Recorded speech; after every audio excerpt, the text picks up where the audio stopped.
All set? Thanks.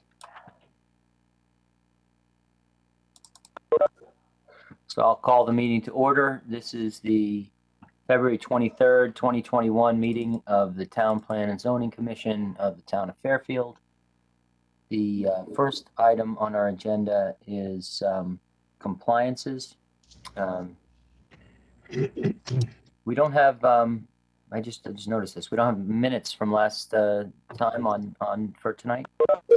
No, we do not, Mr. Chairman. As you recall, we had a fairly voluminous meeting last time. I have the draft minutes, but they weren't ready for agenda time, so we're going to hold them until next meeting. No worries. No rush. That's fine. So the first item is compliances, 1903 Post Road. It's a zoning compliance application of K 1903 Post Road LLC to establish 2 residential apartments in a portion of an existing second floor in the design commercial district. Okay, Mr. Chairman, Jim Wendt for the record. This site is at the corner of the Post Road and Granville Street. Excuse me.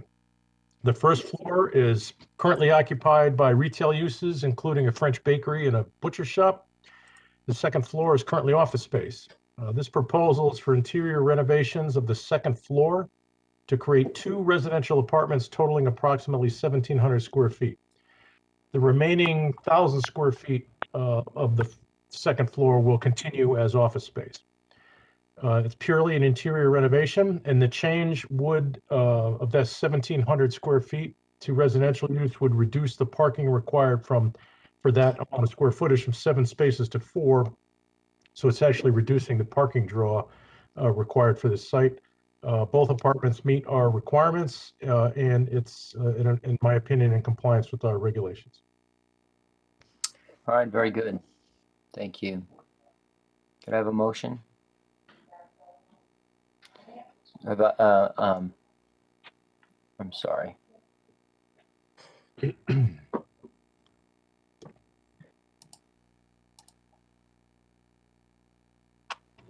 I'm sorry, my screen just froze there for a moment. Did someone say? Commissioner Brayman? Yeah, I move to approve. Thank you. Motion to approve. Can I have a second? Second by Commissioner Francis. Got it. Thank you very much. Anybody have any comments or discussion?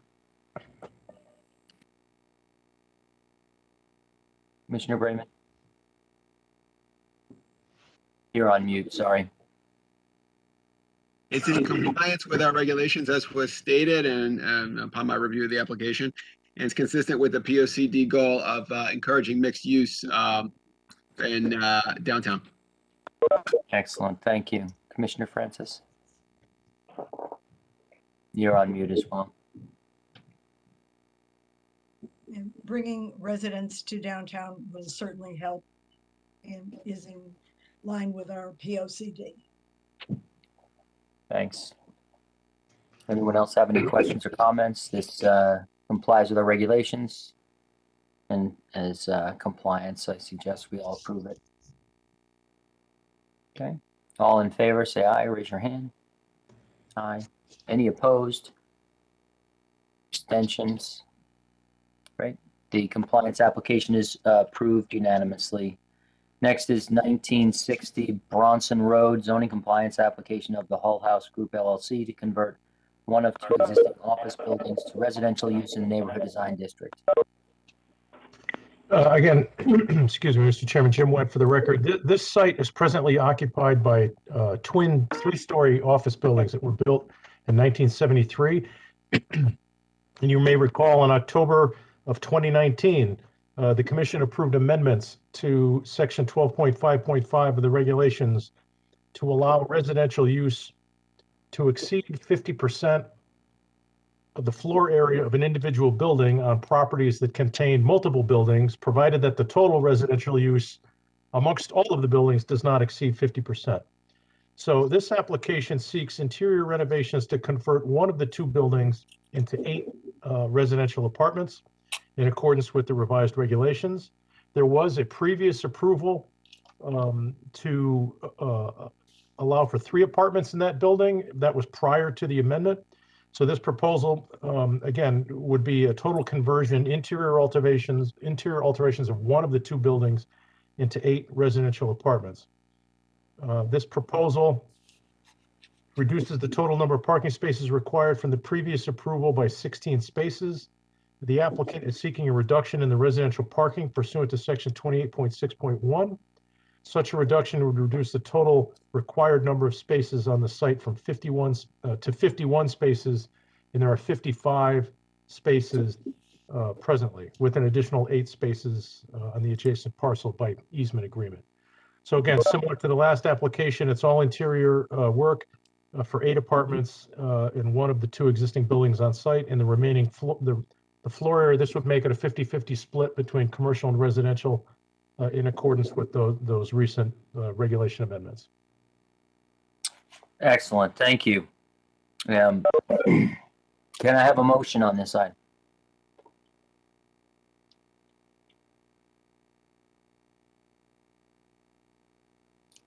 So moved by Commissioner Levy, seconded by Commissioner Braun. Thank you. Any comments here? This complies with our new regulations. Commissioner Levy, you can go first. I see hands. I've got Commissioner Levy, Braun, Brayman.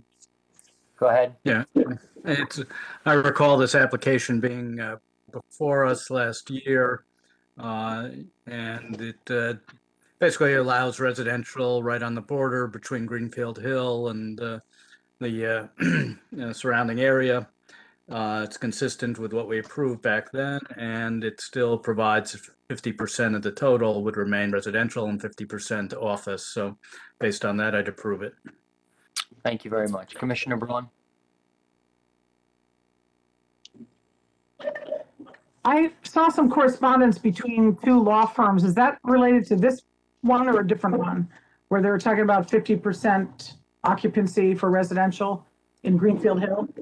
We got an email today with something like that. Yeah, I can respond to that. Again, Jim went for the record. There was an appeal taken from the approval of the regulation amendment, and the email this afternoon confirms that the parties are agreeing to settle that appeal or withdraw the appeal, however you want to phrase that. And it was the email from Bill Green, who represented the plaintiff in that appeal, is confirming that their support of this particular application. Commissioner Brayman? Thank you. I just had a question, I guess, for Jim and Emmeline about, because we've been asked to exercise our discretion to reduce the parking requirement based on the residential, and I'm in favor of that, but I just wanted to know if there's a particular way that we've exercised our discretion on that in the past. Have we routinely, reduced the parking requirement, or is there any particular showing that we require? That's a good question. It's a judgment call on your part, given the total number of spaces in any given development in percentage of residential. I believe it was our last meeting where this commission exercised that same discretion with regard to 2 apartments that were approved above the building that contains on the 2nd floor, the building where Flipside Restaurant is, given the total number of parking spaces in that development. So it's discretionary on your part. The project would still comply in that they're reducing what is presently a modest nonconformity in the absence of that relief. But it's up to you if you feel that, given the number of spaces and the mix, warrants the relief. I'd be in favor of exercising our discretion up to that 50% limit. Very good. Any other members of the commission have any comments or questions? Commissioner Francis? For Mr. Wendt, do I remember our consultant last year saying that our minimum apartment size is 600 square feet? It's presently 750 feet, and there was some discussion in the context and some recommendations as part of our TOD study, particularly downtown, to consider reducing that 750 to a lesser amount or eliminating it altogether. These apartments, as proposed, comply with the 750 square foot requirement. Oh, what was I seeing on the top floor about 375 and 450? The ground floor apartments are single-story units. The Yeah. units on the second and third floors have interior staircases, so there's second floor and third floor, kind of like a interior townhouse type of occupancy. So the units on the upper floors Oh, okay. have Okay. both a second floor and a third floor living area within the units themselves. Okay. Because I was looking at it horizontally and I went, I couldn't even see a kitchen and I'm going Right. 300, 400. Okay, but it's their townhouses. Thank you. You're welcome. Very good. Any other questions or comments? Okay, ready to vote? All those in favor, say aye. Good. Never mind. Go ahead. You're good. I just wanted to clarify, Mr. Chairman, I apologize, Yep. that the motion included the proposal to reduce the residential component parking. That was raised by Commissioner Bremen. I don't recall whether that was part of the original motion or not. So we'll make it clear. I believe Commissioner Levy, That, that amendment's acceptable. all right, and Commissioner Braun. Confirmed. Yes, that is part of the motion. Thank you. I presumed, but I just wanted to make sure. Thank you. Very good. All right. All those in favor say aye or raise your hand. So I can see you. Thank you. Any opposed? Any abstentions? So that compliance is approved unanimously with the parking adjustment. So the next item on our agenda is our public hearing. This is continued from February 9th. The two items were related. I'll call them together. Zoning regulation amendment. Application of Fairfield Medical LLC, proposing a new section 12.4.29, inclusionary multifamily residential use with a housing opportunity or workforce housing component. And 4185 Blackrock Turnpike, zoning compliance application of Fairfield Medical LLC pertaining to the 94-unit residential development pursuant to Section 830G of the Connecticut General Statutes in the Design Commercial District. Where we last left off, I believe the applicant was almost finished, but not quite, with their presentation. So we'll hear that first. Then we'll go to the public comment portion. If you are interested, as Ms. Harrigan mentioned at the top of the meeting, in speaking, please sign up in the chat box or send her a private message. We'll make another call for people if they want to speak. If you don't sign up, so that you'll have another opportunity to jump in. If you did submit written materials, please know that we received those. They're part of the record in the case, and that you don't need to read your submission into the record here tonight. Certainly can if you like, but there's no need to do that. We read everything that we receive. Rest assured. Once the public comment portion is finished, the applicant will have a rebuttal, and then after the applicant's rebuttal, the public hearing will be closed. All right. So with that, Attorney Smith, I believe the floor is yours.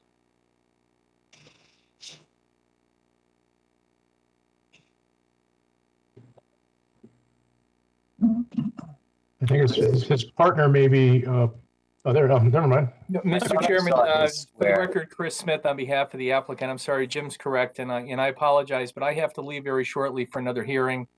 As I indicated at the continuation of the last meeting, my partner, Peter Alter, of the law firm of Alter and Pearson, will be representing our client this evening. So I apologize for any inconvenience with that, but Peter's a great land use attorney, and our client is in good hands, and so is the commission for this evening. So thank you. Very good. Thank you very much. And I apologize if I called you into the video unnecessarily. Attorney And I think we were going to hear from Joe Versteeg on the fire safety, and then I'm going to be logging off. But thank you. I just thought I would be able to catch the beginning. Thank you.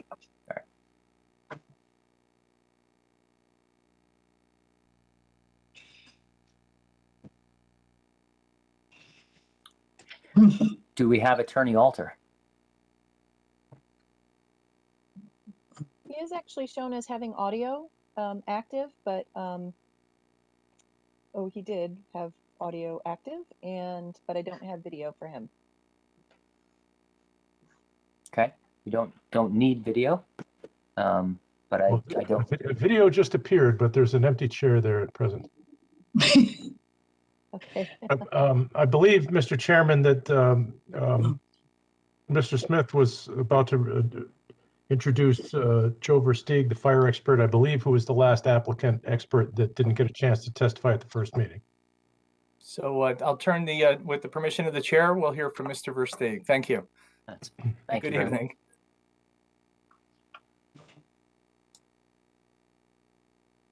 Thank you, Mr. Chair. My name is Joe Versteeg. I'm the principal of Versteeg Associates. We're an independent consulting firm specializing in building and fire safety compliance, based in Torrington, Connecticut, with over 40 years experience in this field.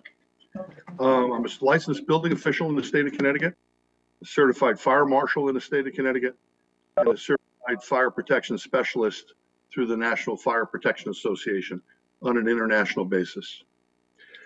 You should have in your files, there are 2 documents that go back to last September. They're entitled, one is the Code Enforcement Minutes from September 1, 2020, and then separately is an email from Fire Marshal Higgins to Mr. Wendt, dated December 30th, 2020. The only reason I bring those up is they contained a number of items related to code matters that I'll summarize and basically tell you that on the building code side, building official Conley brought 25 items in that meeting, and they were all issues that were addressed at the submission of the plans for building permit application. So there's no necessary action at this time. Fire Marshal Higgins also brought up 10 items in those minutes, 8 of which are again to be addressed at the time of plan submittal for building permit. 2 address fire department vehicle access issues, and they continue on through to the email of December 30th, where 8 items were addressed. 6 again were plan review items, and mostly there they were about construction site items and safety. And the code does require a construction safety plan to be developed and submitted for review that will address all of those issues and more than those raised by Fire Marshal Higgins. Again, he reiterates the 2 fire department access items, and revised plans were submitted and developed and submitted at the request of Chief McCarthy. And you should have it in your file. And on February 9th, 2021, Fire Marshal Higgins emailed me a letter addressed to me stating that both he and Chief McCarthy had reviewed the revised site plan and have no problem with fire department vehicle access to the site. And finally, you should have my letter of October 16th, 2020, which indicates to the commission that I did review the architectural floor plans and elevations, as well as the site plan and fire department vehicle access plans, and found them to be compliant with the Connecticut State Building Code, Fire Safety Code, and Fire Prevention Code. And that's all I have for you, unless you have any questions for me.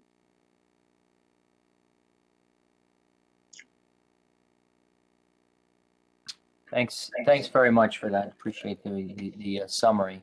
Could you just talk for a moment about what were the number of issues that were corrected, just for our own sort of information, and also for the members of the public?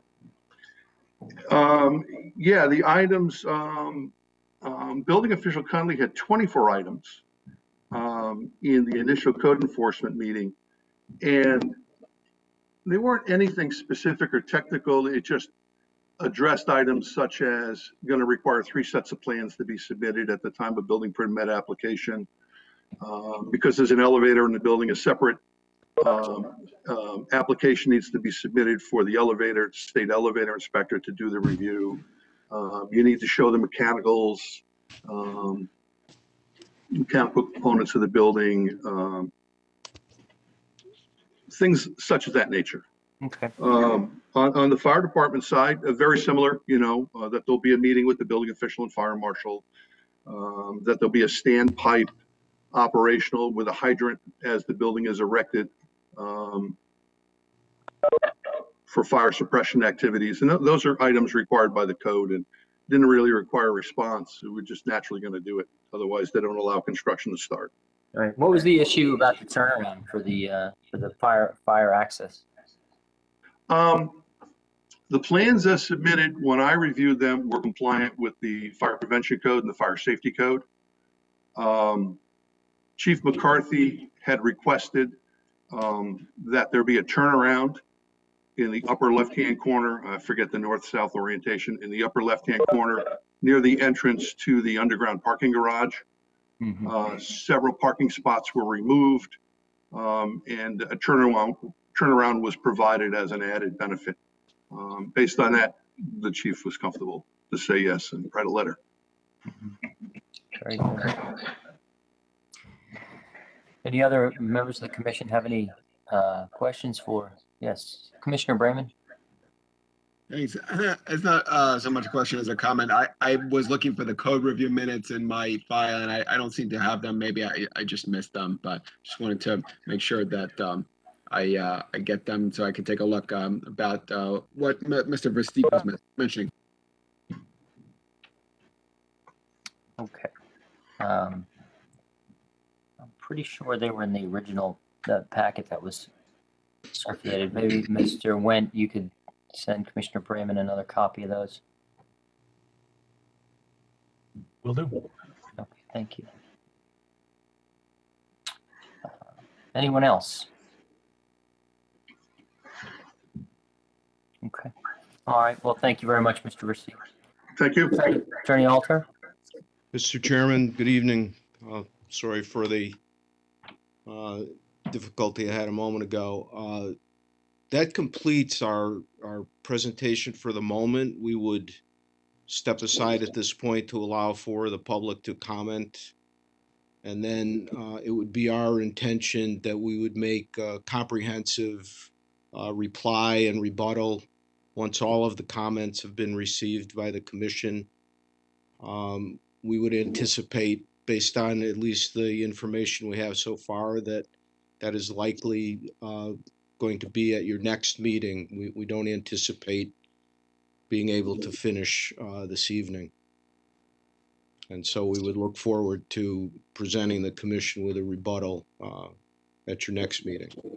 I see. So are you asking now, just as a threshold matter, that to adjourn after the public comment for a rebuttal at our next meeting? Yes, sir. Okay. All right. Very good. So with that, Ms. Harrigan, do we have a list of folks who would like to be heard? Do you have We do, Mr. Chair. Okay. First, we have Alexis Harrison, followed by Bruce McDonald. Great. Ms. Harrison?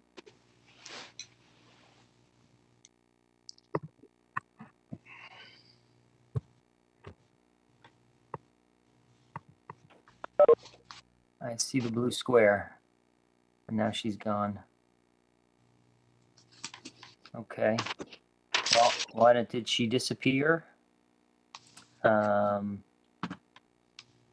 see the McDonald's box. If they're ready to go forward, we can come back to Ms. Harrison. Dr. McDonald?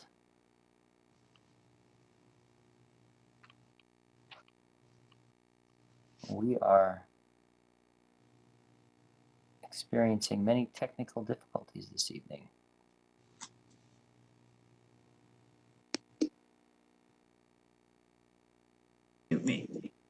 Dr. McDonald, we can hear you now. Thank you very much. Members of the commission, this is from my wife, Beth, and I believe this testimony has already been submitted, so I will just read it briefly, or if you just want to read it, I'll do either way, which is sense of convenience for the commission. What would you like me to do? Whichever is your preference. The floor is yours. You know, we Why don't I go ahead and read it, Commissioner? feel free. Dear Commissioner, I wish to convey our concerns about the proposal by Fairfield Medical LLC to construct a 94-unit residential apartment building at 4185 Blackrock Turnpike, which is located at the entrance of the southbound entrance of the Merritt Parkway. We understand that your options are somewhat limited, given the inclusion by the developer of 29 units of affordable housing as defined in the 830G Connecticut statutes. Mr. Smith, the attorney representing the developer at your meeting on February 9th, stated there be 68 two-bedroom units, 24 one-bedroom units, and 2 efficiency or studio units. He projected there will be 34 cars exiting the building in the morning and 41 returning in the evening. With 94 total units, we contend this traffic volume is grossly underestimated. Mr. Smith noted as a benefit that there were substantially fewer cars than were projected for the 25,000 square foot medical office building, which the commission approved in 2019. The medical office building proposal estimated 90 cars entering and leaving. However, as a medical facility, this traffic evenly distributed over an 8-hour day and not confined to the morning and evening timeframes. The residents of these apartments would each have to have at least 1 car and 2 cars in the 2-bedroom units. Post-pandemic, they would be leaving for work and are taking children to school in the morning, with 90 or more cars coming out of the building exiting onto Blackrock Turnpike.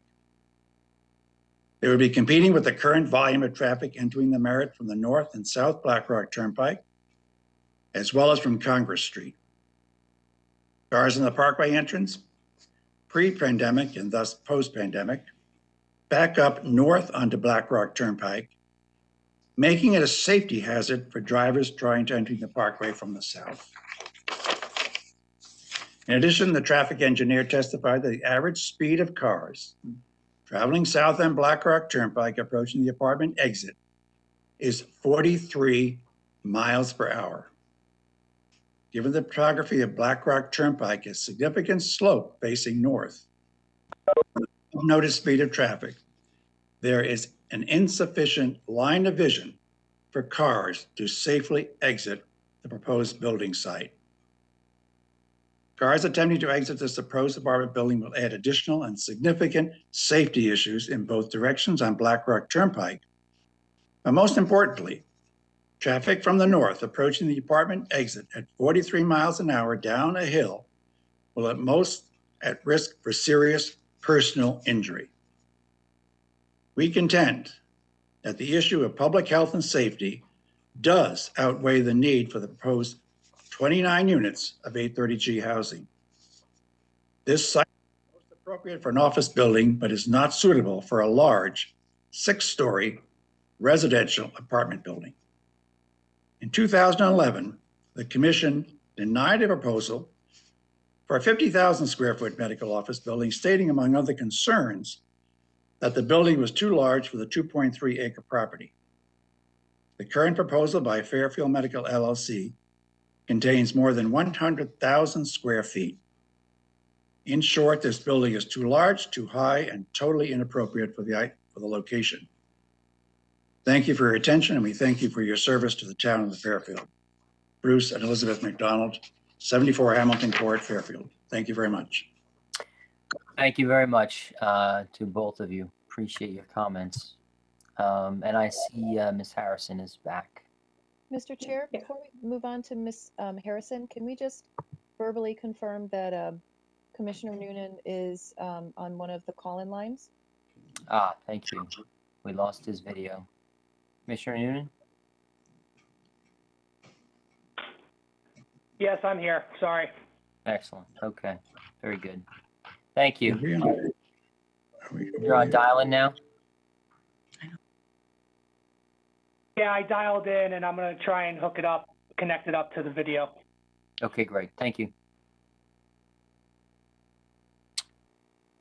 So Ms. Harrison, floor is yours. Great, thank you. And apologies for my technical issues.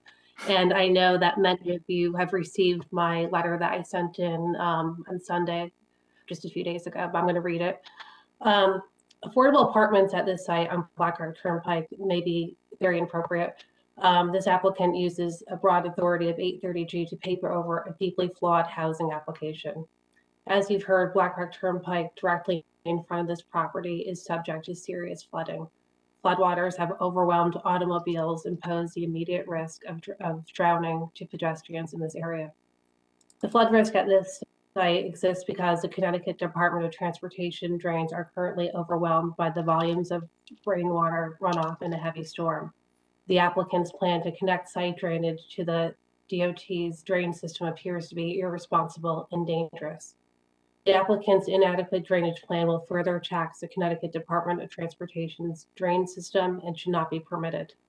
There will be significant opposition from the public to any application to the Connecticut Department of Transportation that will increase the flooding risk on Blackrock Turnpike. In 2014, your commission rejected an 830G application for an apartment building at 110 Berwick Avenue, where there was a significant flooding threat. That rejection was sustained by the Connecticut courts. The decision Berwick states in part, the court determines that the decision to deny the application based in part upon increased traffic and flooding was necessary to protect substantial public interest in health and safety, and that those public interests clearly outweigh the need for affordable housing in Fairfield. Adequate parking for an 830G development is generally not a health and safety concern. We know this. But the recent 830G application for an apartment development on Beach Road was demonstrated that overflow parking and sightlines issues have direct impact on health and safety. That appears to be the case with this application. There is no safe location for overflow parking, and parking on Blackrock Turnpike in the vicinity of the proposed development will create sightline and other safety issues. This isn't the first application for this site to be rightfully rejected by this commission. The current application is another flawed attempt at development for the site. Health and safety risks are at this site on Blackrock Turnpike outweigh the need for affordable housing in Fairfield. You must also decide on a text amendment to the zoning regulations submitted by this applicant. As you well know, your rejection of a text amendment in the Berwick matter was also sustained by the Connecticut courts. The judge's decision made it clear that the text amendment must stand on its own. It is not subject to the same severe restrictions on your decision-making authority as an 830G housing application. The applicant's proposed text amendment is not congruent with the town plan of conservation and development. Essentially, the applicant seeks to enshrine key elements of 830G requirements in Fairfield zoning regulations. 830G was meant to be applied in exceptional circumstances as a way for an applicant to avoid local zoning regulations. Incorporating aspects of 830G into local zoning regulations was not contemplated by the state legislature when it adopted and modified 830G, and in the present case, the text amendment has no apparent purpose other than meeting financial requirements of the applicant.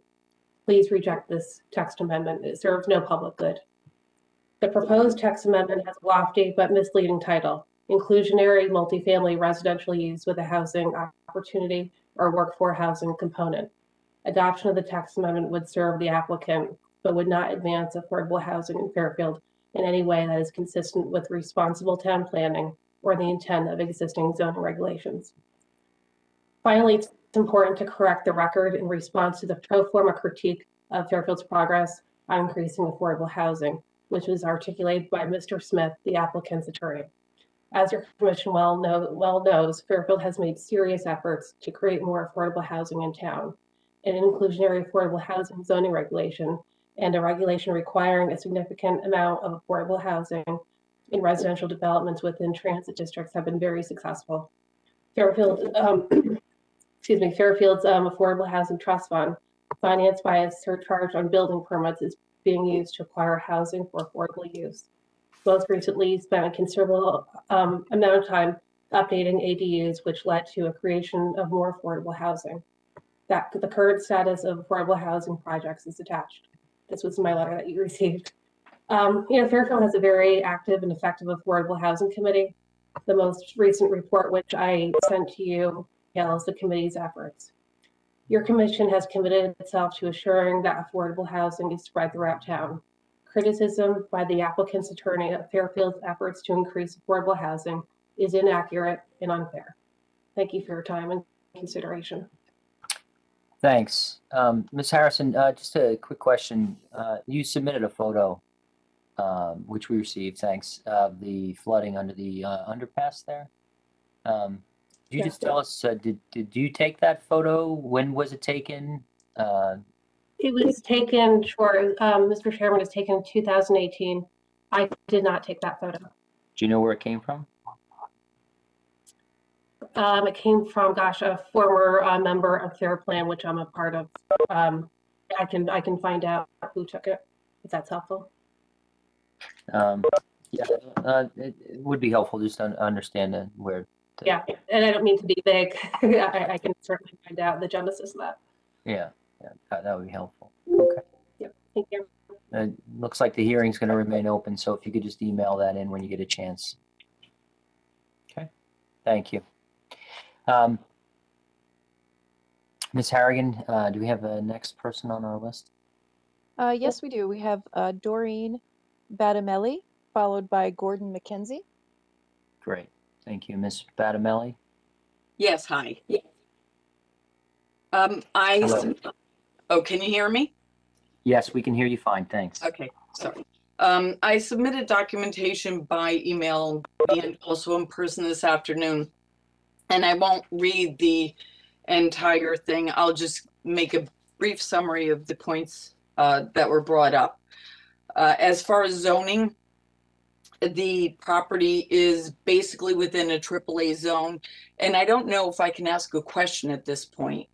The property was formerly a nursery, which is allowed within residential area. So my question is, did the commercial zoning come because it was always a nursery, or was it always on the zoning map as commercial? All the questions that come out in the context of public comments are up to the applicant to address in their rebuttal. And so I see Mr. Alter taking notes, and I appreciate that. And hopefully he'll address that in his rebuttal. Okay. The history of the zoning for this parcel and the nature of the uses that we've seen and that are proposed. Okay, thank you.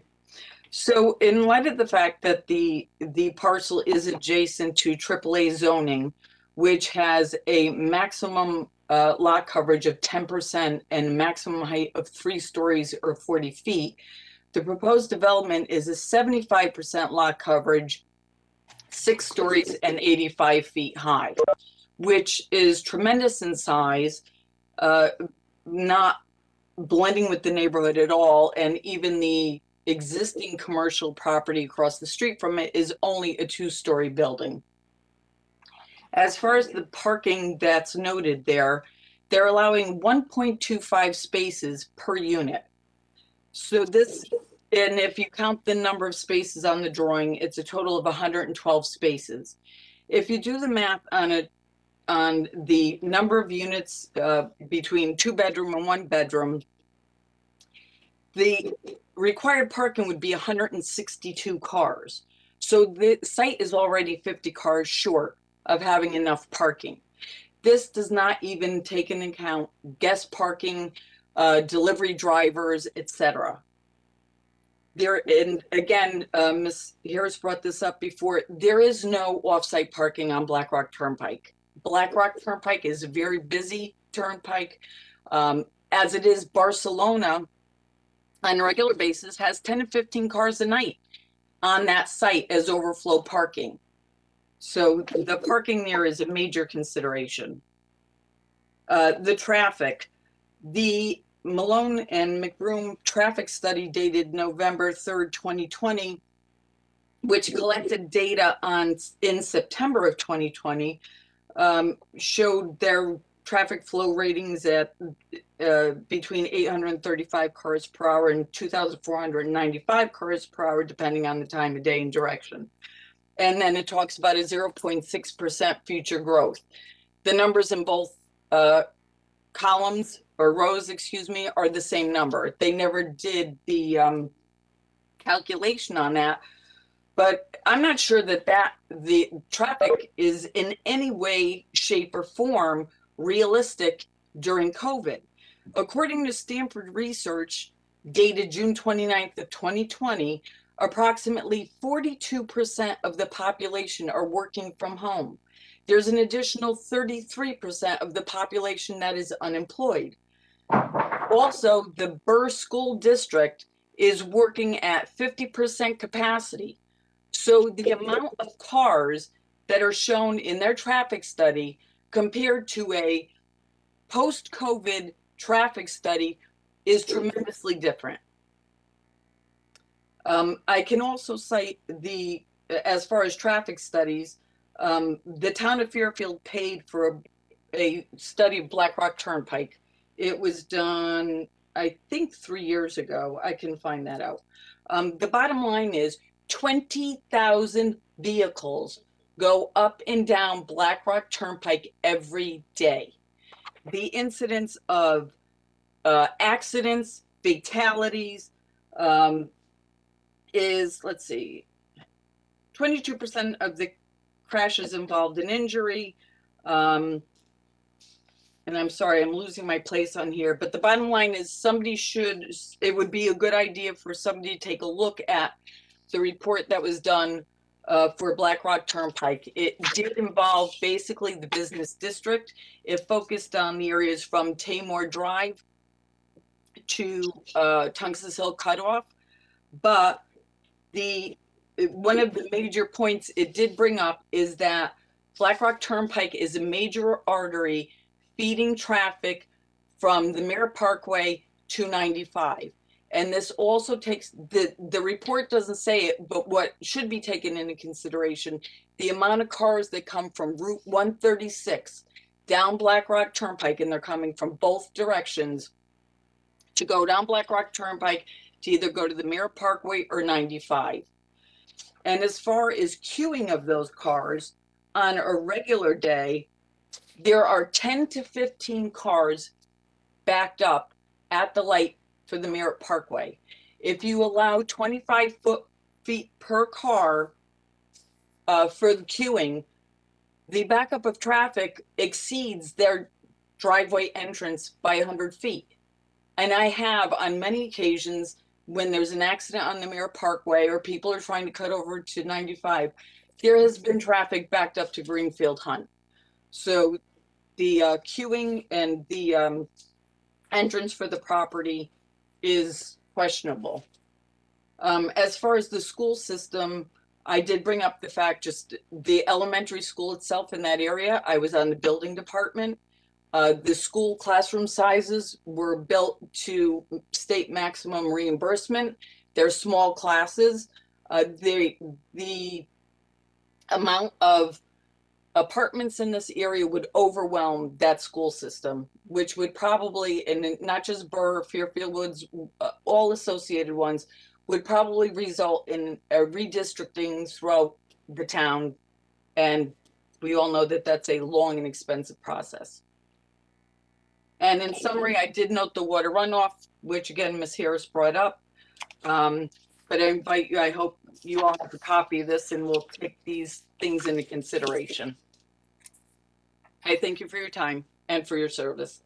Thank you, Ms. Battinelli. I appreciate it. Appreciate your comments very much. Ms. Harrigan? Next, we have Gordon McKenzie. And then that's followed by Peter Haberland. Great. Thank you. Mr. McKenzie? Can you hear me? Yes, thank you. Okay, and you can see me. All right. My name's Gordon McKenzie. I live at 11 Palmer Bridge here in Fairfield. I'm a member of the community, the Greenfield Hunt community, 100 standalone houses settled on the ground high up behind the developer's site.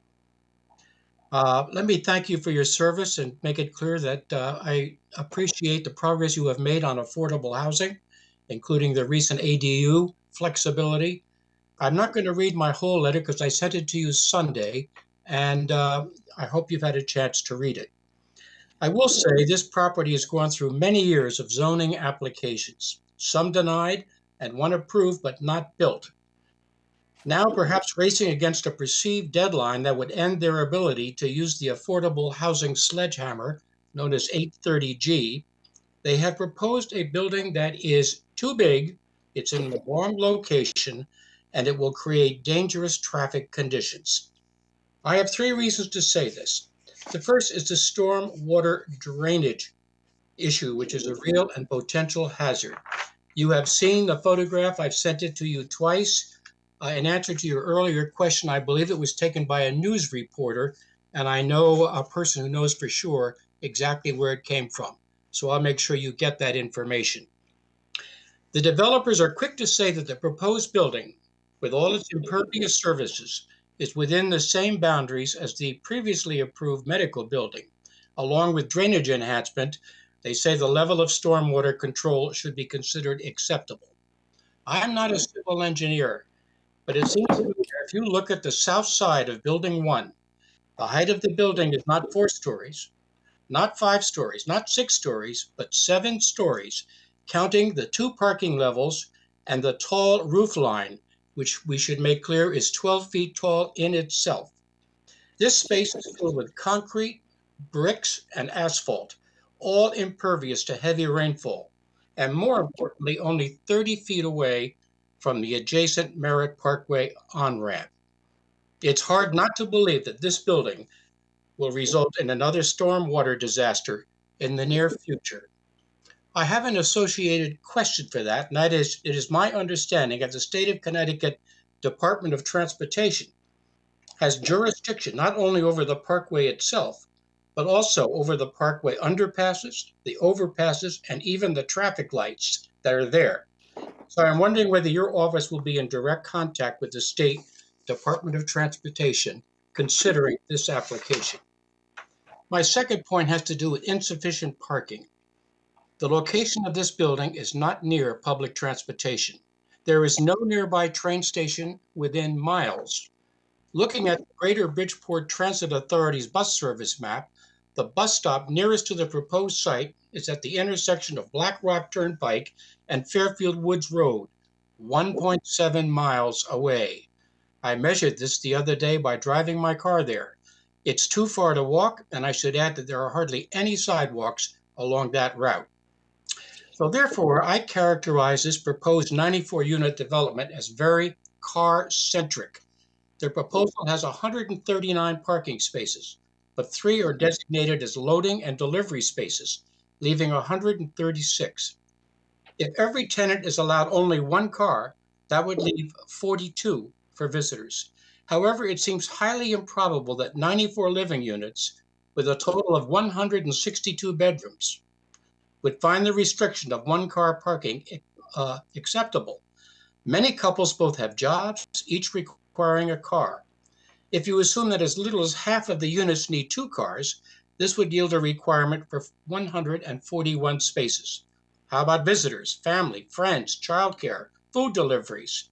I read in other P&Z residence rules about needing 1/2 a parking space for each unit just for visitors. This would mean an additional 47 spaces for a total of 188. It's important to make the point that insufficient site parking will lead to dangerous and, I believe, illegal off-site parking right along Blackrock Turnpike to the strip leading to the Merritt Parkway exit 44 on-ramp.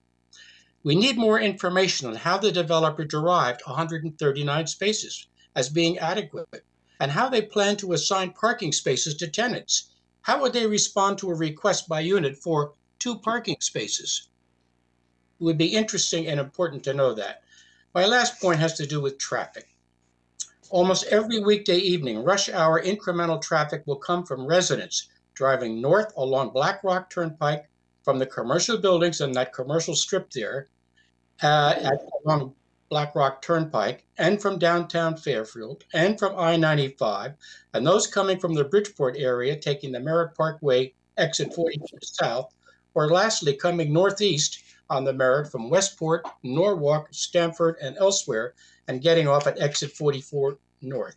All three routes mean that as soon as these drivers head to the proposed building's entranceway, they must turn left across the southbound Blackrock Turnpike lane to get there. This is dangerous. There could be queuing.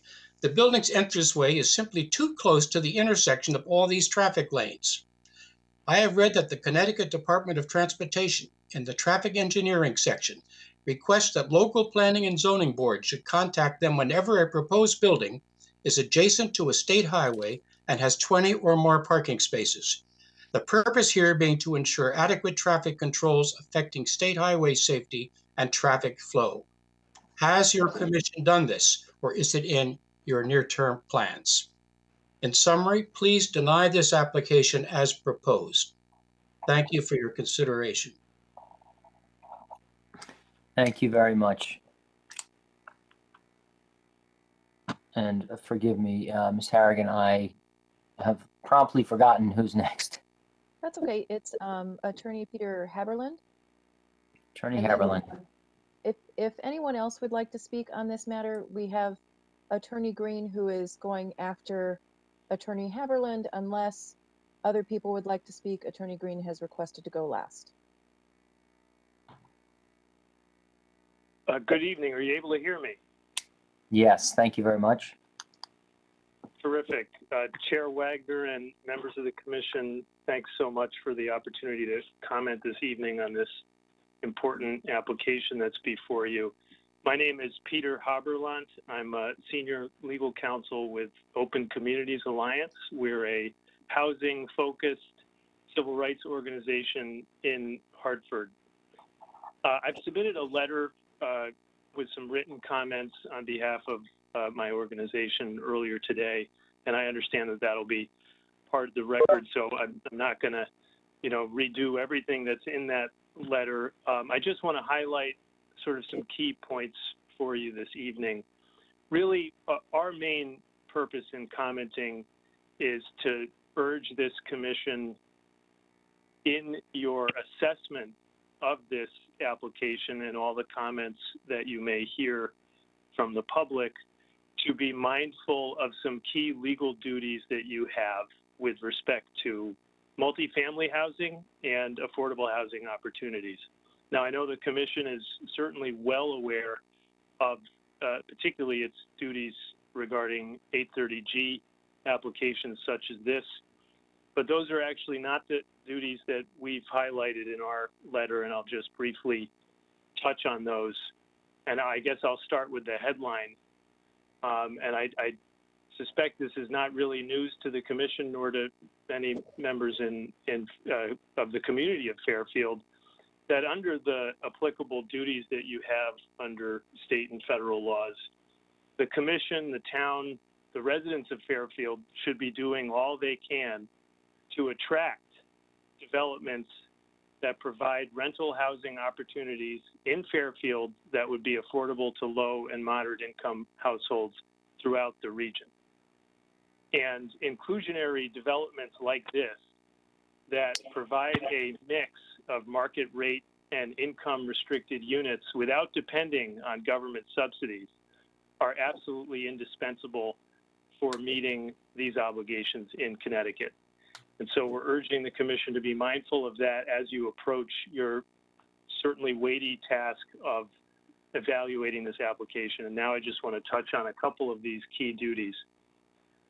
So towns under our state laws have really affirmative express duties to be encouraging and promoting the development of multifamily and affordable housing opportunities for residents, not just of the town, but the region in which the municipality is located. That's from our Zoning Enabling Act.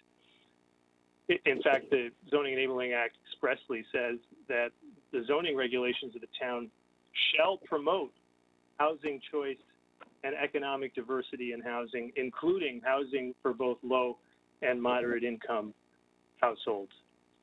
state law really leaves no room for doubt about the obligation, certainly in our position, about the obligation for communities to zone for income diversity. And one of the concerns we have when we line these duties up with the relevant data about the town of Fairfield, it becomes apparent that the TPZ should be welcoming proposals for mixed income housing in town. And I would just urge the commission to be mindful of that as you approach this task. I'm sure the commission is well aware of Fairfield's affordable housing numbers on the 2019 State Appeals Act. 2.47% of the occupied housing units in town are counted as affordable by the state. Almost 1/3 of those units appear to be age-restricted units for seniors, bringing the sort of share of housing units that are both affordable and would be available to low and moderate income families considerably lower at about 1.6% or so. And this puts Fairfield among the lowest towns for suburban higher opportunity communities in our state in terms of their share of affordable housing. Even when you compare it to towns like Milford, or then even Trumbull, Westport, and Darien appear to have considerably higher shares of affordable housing than Fairfield. I would also note, and this is in my letter, that there appears to have been virtually no growth in the stock of affordable housing units net since the Appeals Act was enacted about 30 years ago. It appears that on average it's been about 4 affordable units per year as counted by the state. So there are some duties under our state laws with respect to economic diversity, socioeconomic diversity, and housing opportunities. I know the commission is aware of this. The commission also has duties, as we've said in our letter, not to perpetuate racial segregation, to avoid decisions that have a disparate impact on racial minority households, and to affirmatively further fair housing. And we've summarized in our letter those duties and our concerns with regard to maintaining the status quo, which we would be concerned would continue to perpetuate racial segregation in the region and have a disparate impact on Black and Hispanic households and probably on single parent households. And I think the practical impact, the upshot of these duties, again, as I think the commission is aware, very similar to 830G, when you're considering a proposal like this, the basis, as I said earlier, the commission should be welcoming proactively opportunities to create this kind of housing in the town. But secondly, when you're evaluating a particular proposal, the kind of justification that would be a valid, appropriate, legally appropriate basis to deny one would have to really be extremely compelling and justified on neutral, objective grounds, like health or safety, but really quite compelling. I think the commission is mindful of that, and I just wanted to note that. I'll leave the remainder of my comments to my letter, and I do appreciate the opportunity to comment before you this evening. Thank you very much. Thank you very much, sir. Appreciate your comments. And we do have your materials. Anyone else? Mr. Ms. Chair, Harry? Yep. we have Steve Ronan who would like to go next, and then if no one else would like to speak, then we have Attorney Joe Green. Great. Thank you, Mr. Ronan. Thank you very much, Emily, and I appreciate the opportunity to speak for just a minute here. My wife and I did enter a written statement earlier today, so I'll leave that for the written record and just make a couple of quick comments. I think, so we live at 4334 Blackrock Turnpike, which is virtually across the street from the development or proposed development.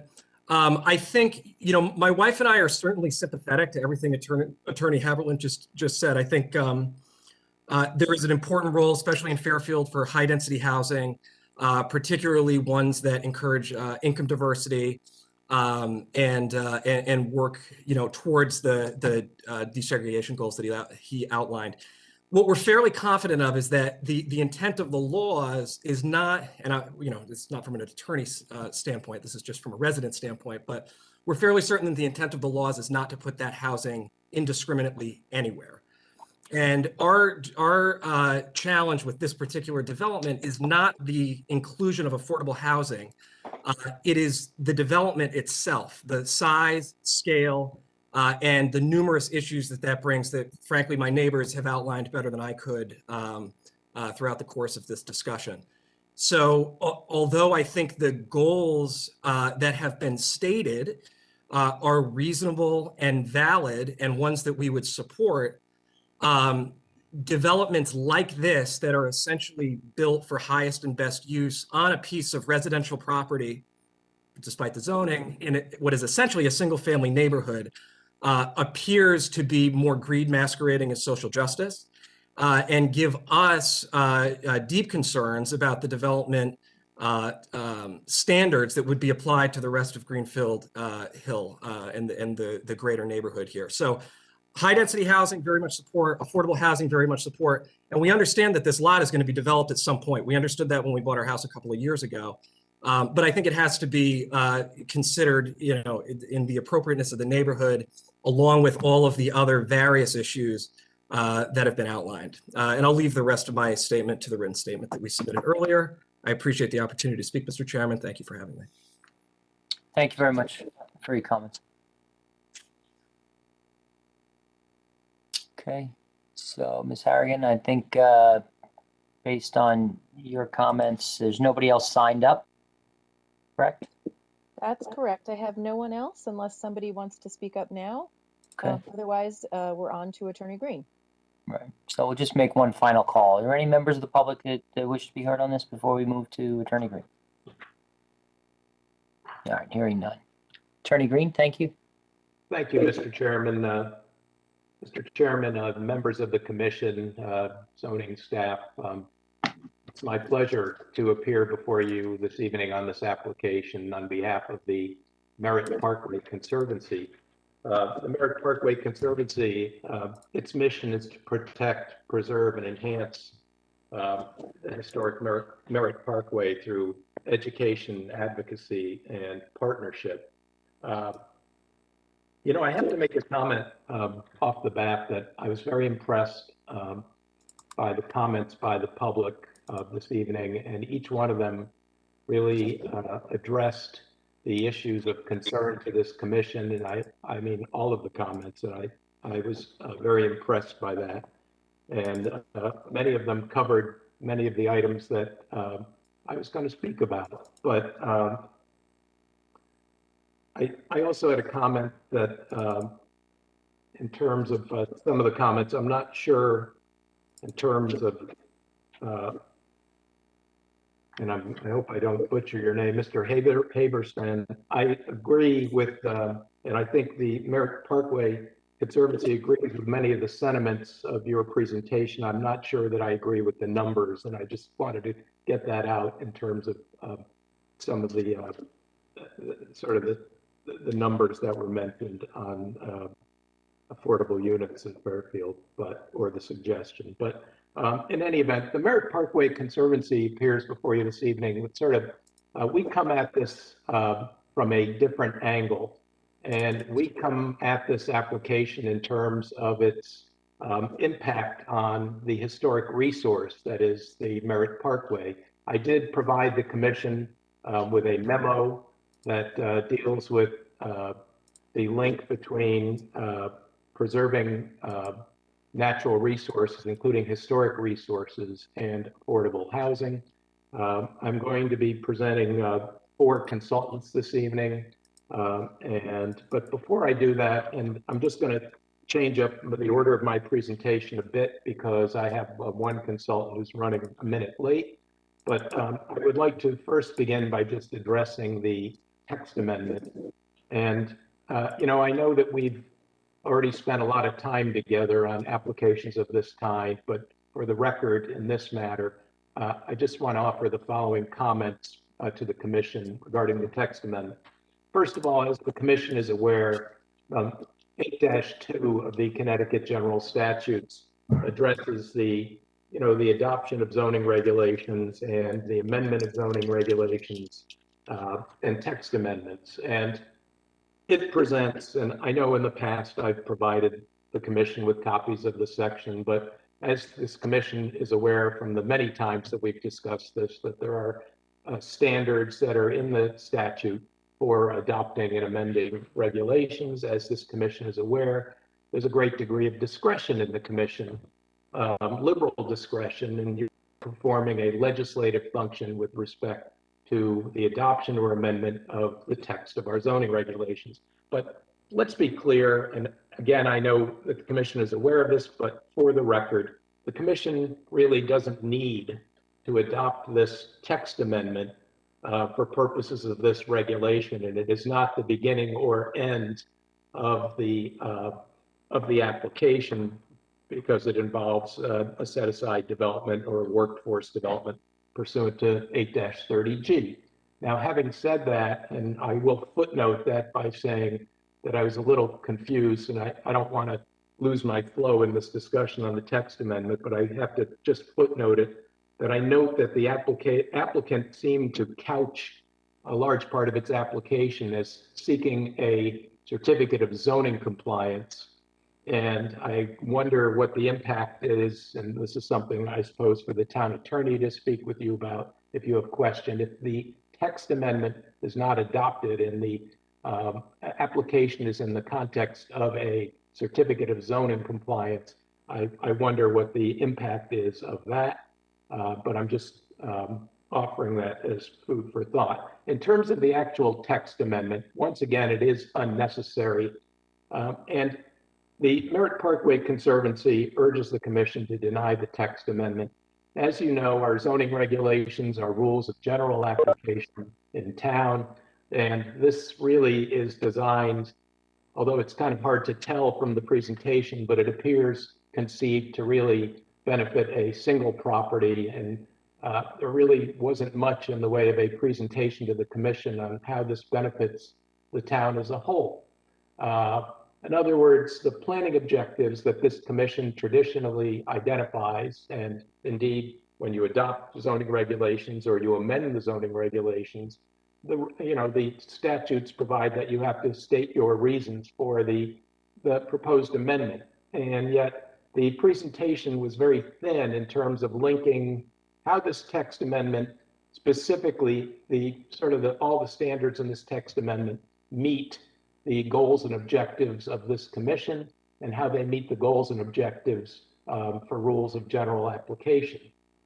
Now, looking at the site requirements, the applicant, for example, says that in order to qualify under this proposed 12.4.29.3, that you need 2 acres of land. I'm not sure how the applicant went about choosing specifically 2 acres. Now, we all know that this is tailored to the applicant's site, but what we don't know is how 2 acres factors into a planning decision by the commission for the whole town. The applicant proposes 30 feet of frontage. Well, as we've learned from past applications, 30 feet of frontage is not enough. As we learned in past applications, you want an opportunity for vehicles to pass. You want an opportunity for a snow shelf along a road. You want an opportunity for sidewalks, particularly where applications involve several 2-bedroom units and larger units which would be attractive to living units with children in them.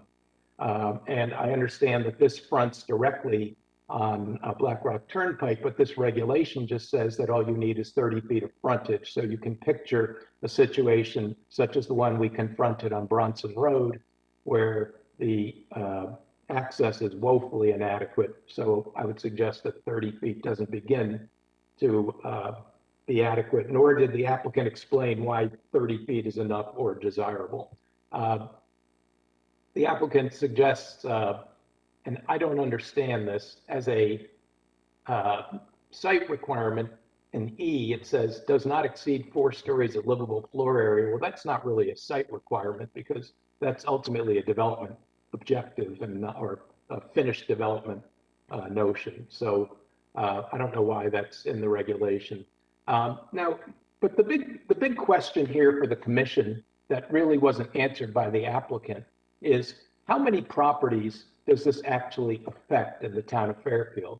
Now, I understand that the applicant refers to properties within 300 feet of the Merritt Parkway, within 300 feet of I-95, and yet the applicant really didn't identify for this commission how this will truly impact the town. How many properties are involved when you set those kinds of parameters? And what does it really mean in terms of the planning and development of the town? So there's that infirmity.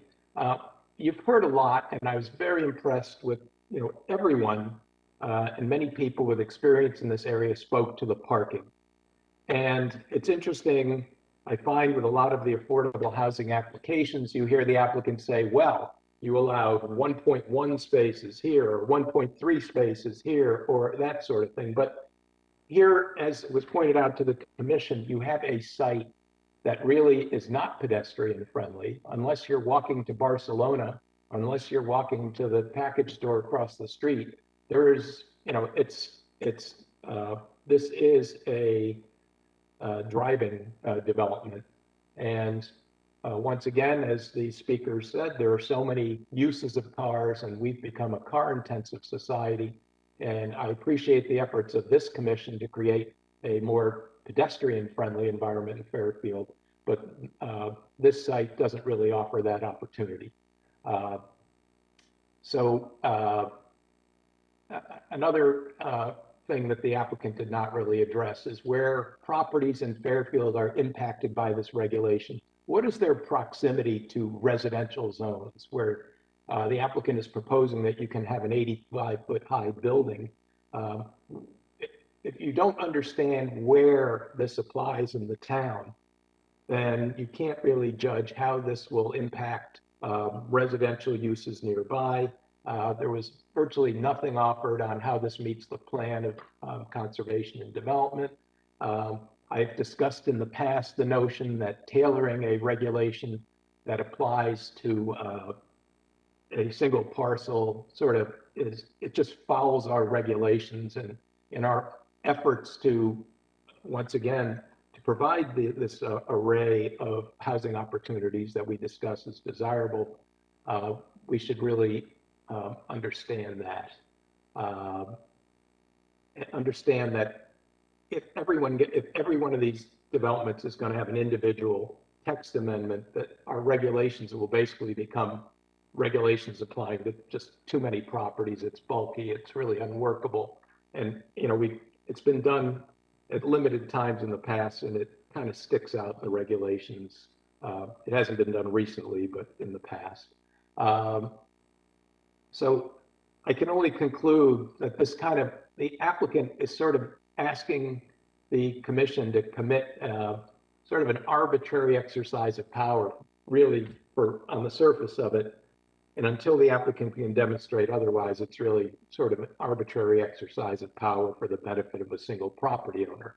I don't know, I didn't have an opportunity to come to town hall, obviously, in the present situation and go through the file.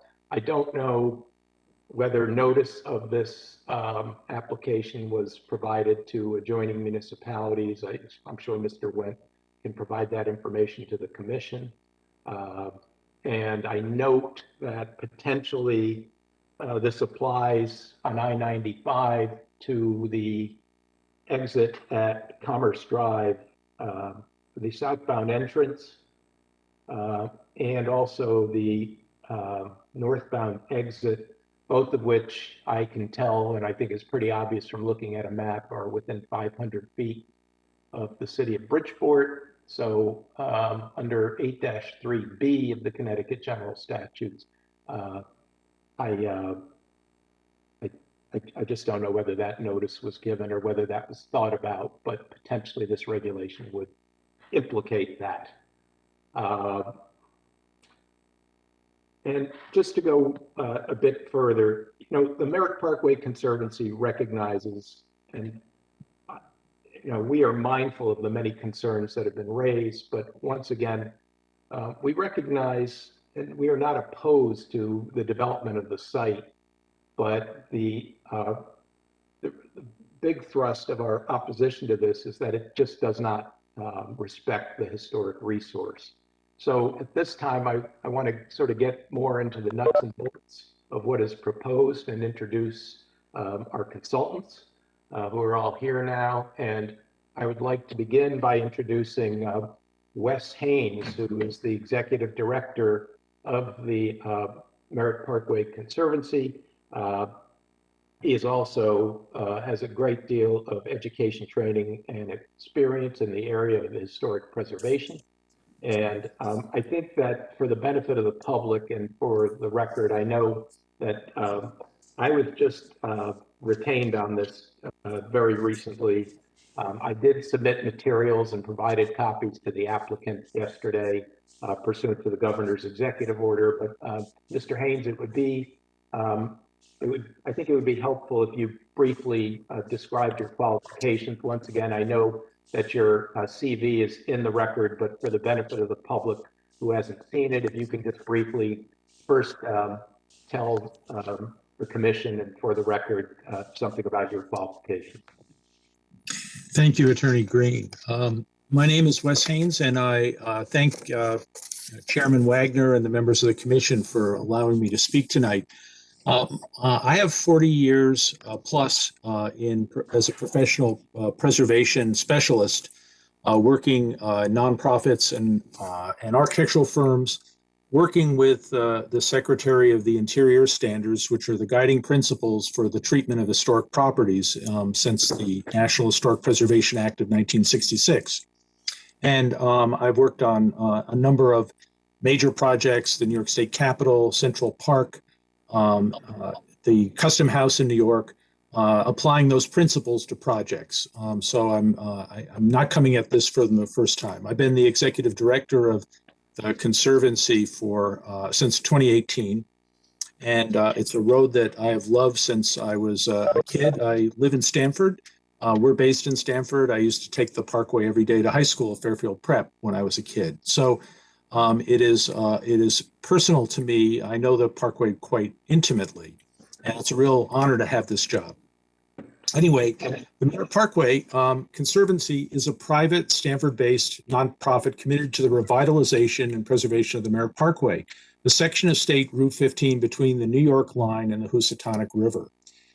The Merritt has been listed on the National Register of Historic Places since 1991 as an outstanding and largely intact early 20th century parkway created during the City Beautiful movement in civic design, built to give aesthetic pleasure while providing safe transportation. With graceful Art Deco bridges carefully scaled to blend to harmonize with Fairfield County's rolling topography, the National Register listing recognizes the Merritt as a well-preserved and significant work of naturalistic landscape architecture. Since our founding in 2002, the Conservancy has worked as a sentry and a steward to keep its essence intact. We have worked closely as a private partner with CTDOT on a multi-phase, multi-million-dollar state investment in upgrading the corridor and restoring bridges and landscape, according to those Secretary of the Interior standards. We are also a watchdog for adjacent development that will disrupt and damage the Merritt's careful significance and diminish its character, which is why we are here tonight to testify against this application. The Conservancy shares the same safety and locational concerns with the application raised by the previous speakers tonight, but we would like you to consider it additionally with regard to the application's adverse impact on the historic built environment of the Merritt Parkway. Fairfield enjoys one of the best preserved sections of the Merritt Corridor. By that, I mean one of the longest stretches where the scenic historic qualities shine intact and uninterrupted by off-corridor visual intrusions. The Merritt is the largest, quote, established historic place, unquote, an area of, quote, valuable visual character, unquote, in the town of Fairfield, which your POCD values as places to be preserved. The Merritt is also an important, quote, town entrance, unquote, to Fairfield, at its borders with Trumbull and Westport, at its exit ramps, and along its entire length for the 70,000 to 90,000 vehicles per day that pass through without exiting. Such a major, quote, town entrance, unquote, deserves special design emphasis according to your POCD. The zoning text change requested in this application, as Attorney Green spoke to, conditions special zoning entitlements for massive 6-story buildings of 100,000 square feet with 10-foot setbacks contingent upon close proximity to the historic and scenic Merritt. It is antithetical to the town, state, and federal policy. The Conservancy urges you to deny this zoning text change. It's simply wrong to include the Merritt Parkway with a building of this mass. What about Exit 44's Hi-Ho, you might reasonably ask? The Hi-Ho, built soon after completion of the Merritt in 1940, was not considered visually intrusive when the Parkway was designated a historic resource in 1991. The Hi-Ho, according to tax records, is a 16,544 square foot building, or 1/6 the bulk of the proposed building. The Merritt would not be harmed by a building of similar scale to the Hi-Ho on the site in question. The major problem with the proposed building, simply stated, is that it is too big and too close to the Parkway. The existing setback of the retaining wall from the Merritt right-of-way is too close and too big. There's not enough space to introduce effective plant screening to maintain the character of the Merritt at eye level. Its 6-story height, and as was pointed out before, really 7 effective stories, at this point is unprecedented anywhere else this close to the Merritt and not remotely Parkway-like. Moreover, the design of the exterior trim and cladding is overly busy, and the building's lighting has not been described in sufficient detail to ensure that it will not spill onto the Merritt. Part of the Merritt's character is its unlighted character. In short, the building as proposed is incompatible with the scale and character of the Merritt Parkway. It should not be built as proposed, and we urge you to deny this application as proposed. The massive coverage of the site also poses a real threat of physical damage and a safety hazard to the Merritt if the site drainage cannot be properly engineered. Should a solution to site drainage be resolved, we would hope that at a minimum, you would condition any approval of this application on reduction in scale, mass, or modifications that minimally meet accepted guidelines used to mitigate incompatibility in adding new construction adjacent to historic resources. David Parker, a fellow at the American Institute of Architects and vice chairman of the Conservancy, who was instrumental in the rehabilitation, redesign of the service areas that won several awards, will present some ideas that we have for mitigating some of the damage from this development. And I'll turn it back to you now, Attorney Green.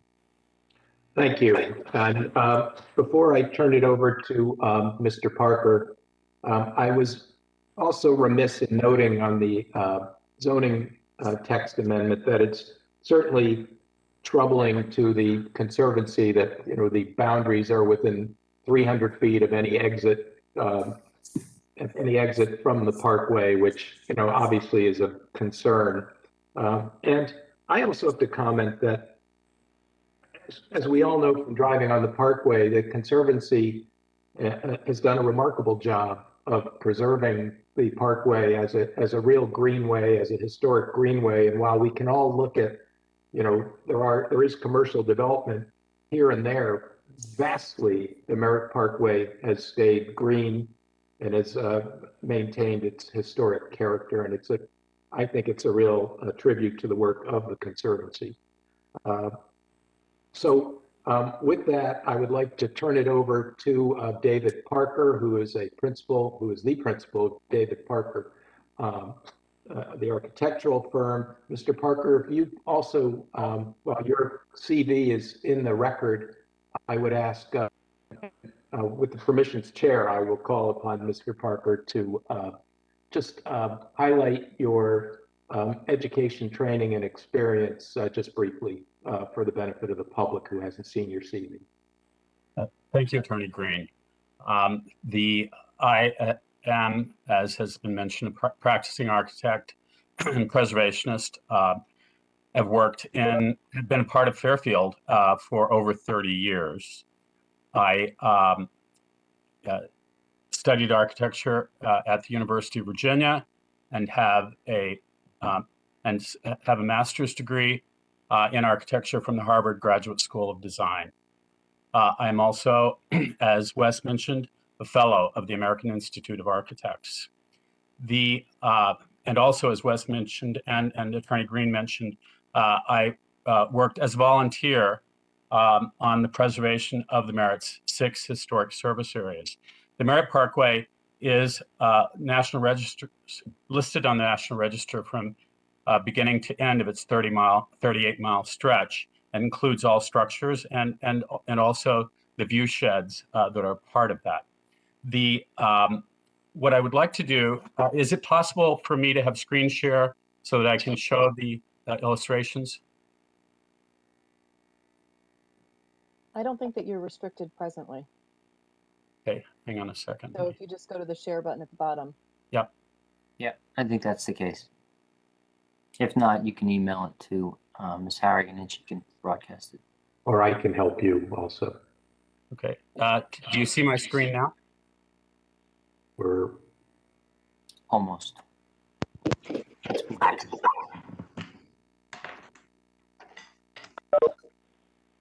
Tell me when you can see it. So, David, it's dark at the moment. Your screen is up, but there's no image. Hang on, let me try again.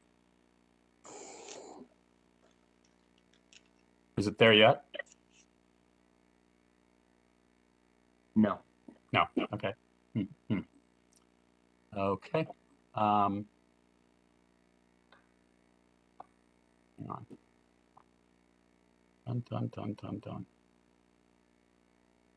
Should I start? Share.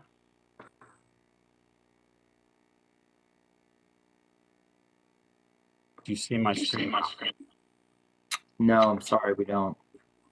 Don't know why that isn't working. Can I help you by calling up an image? There we go. There you go. Now go to display settings and swap so that we see a large, we don't see your notes. Okay. Okay. Did that work? Actually, it didn't. It made it smaller. I don't know why. Can you coach through this? Try the display settings again.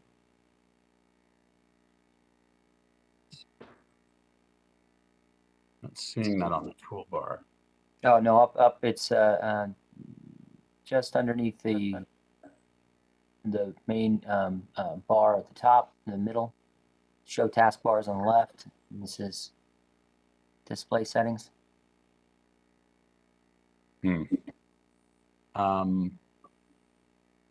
Switch on it. No.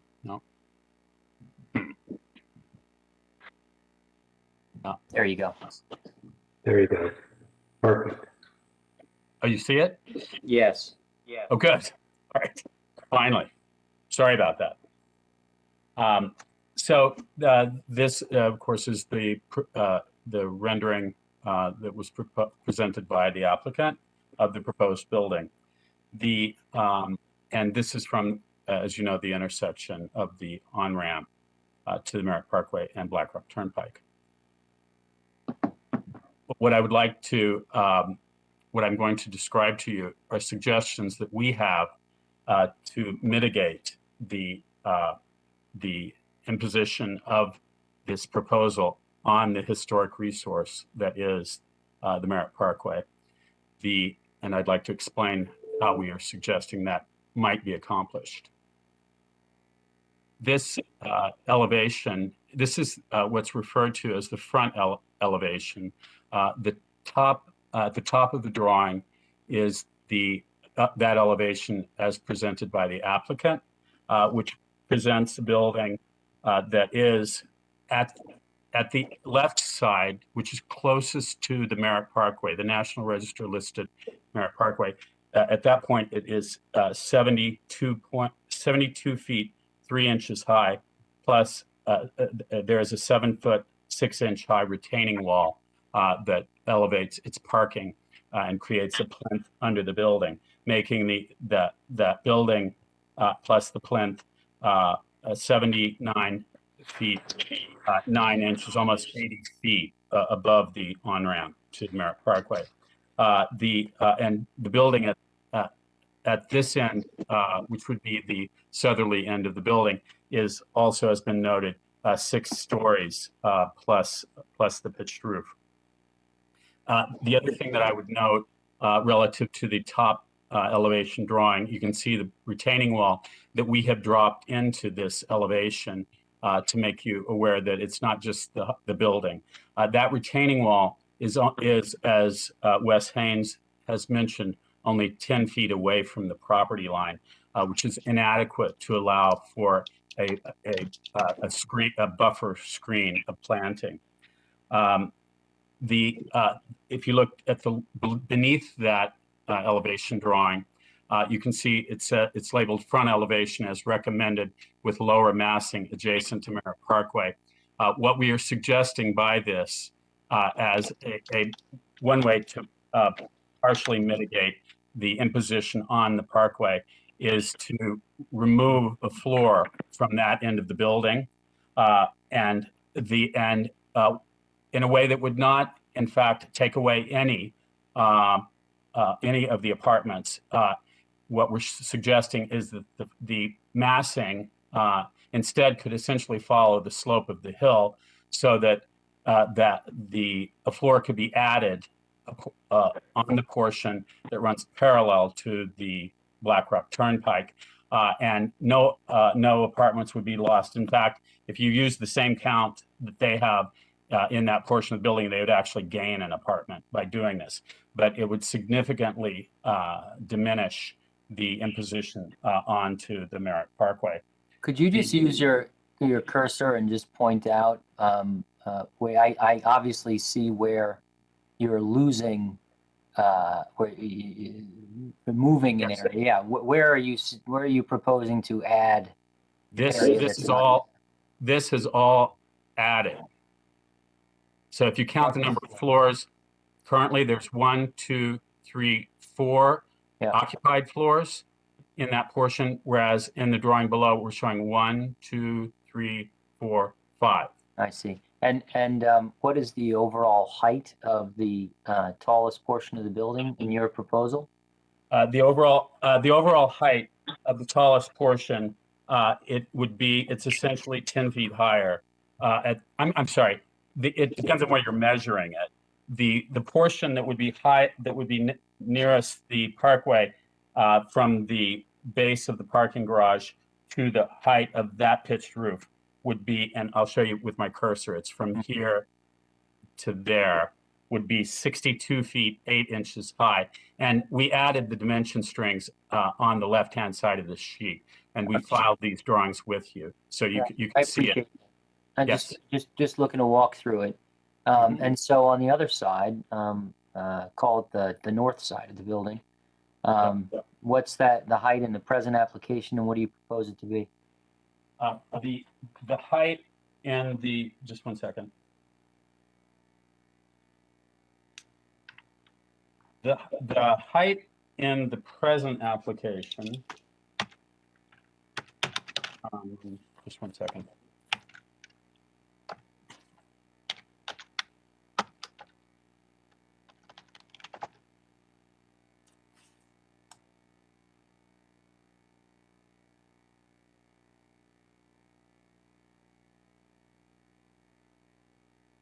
It makes the far end of the building, I think, is essentially 60.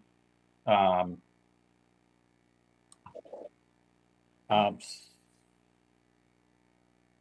62. About 70 feet at that end. So the 70 feet is your proposal on the north end. What is the height on the north end in the application? I'm sorry, I can't read it on the drawing. I'm sorry, and I don't have the drawings here with me. I'm only looking at it on the screen. It's essentially 10 feet per floor. Mm-hmm. So it's and so it the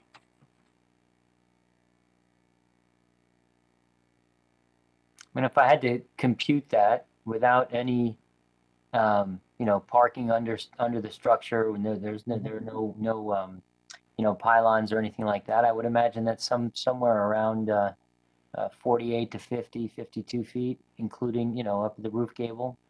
Yeah, it would be 52. It's about that at that end.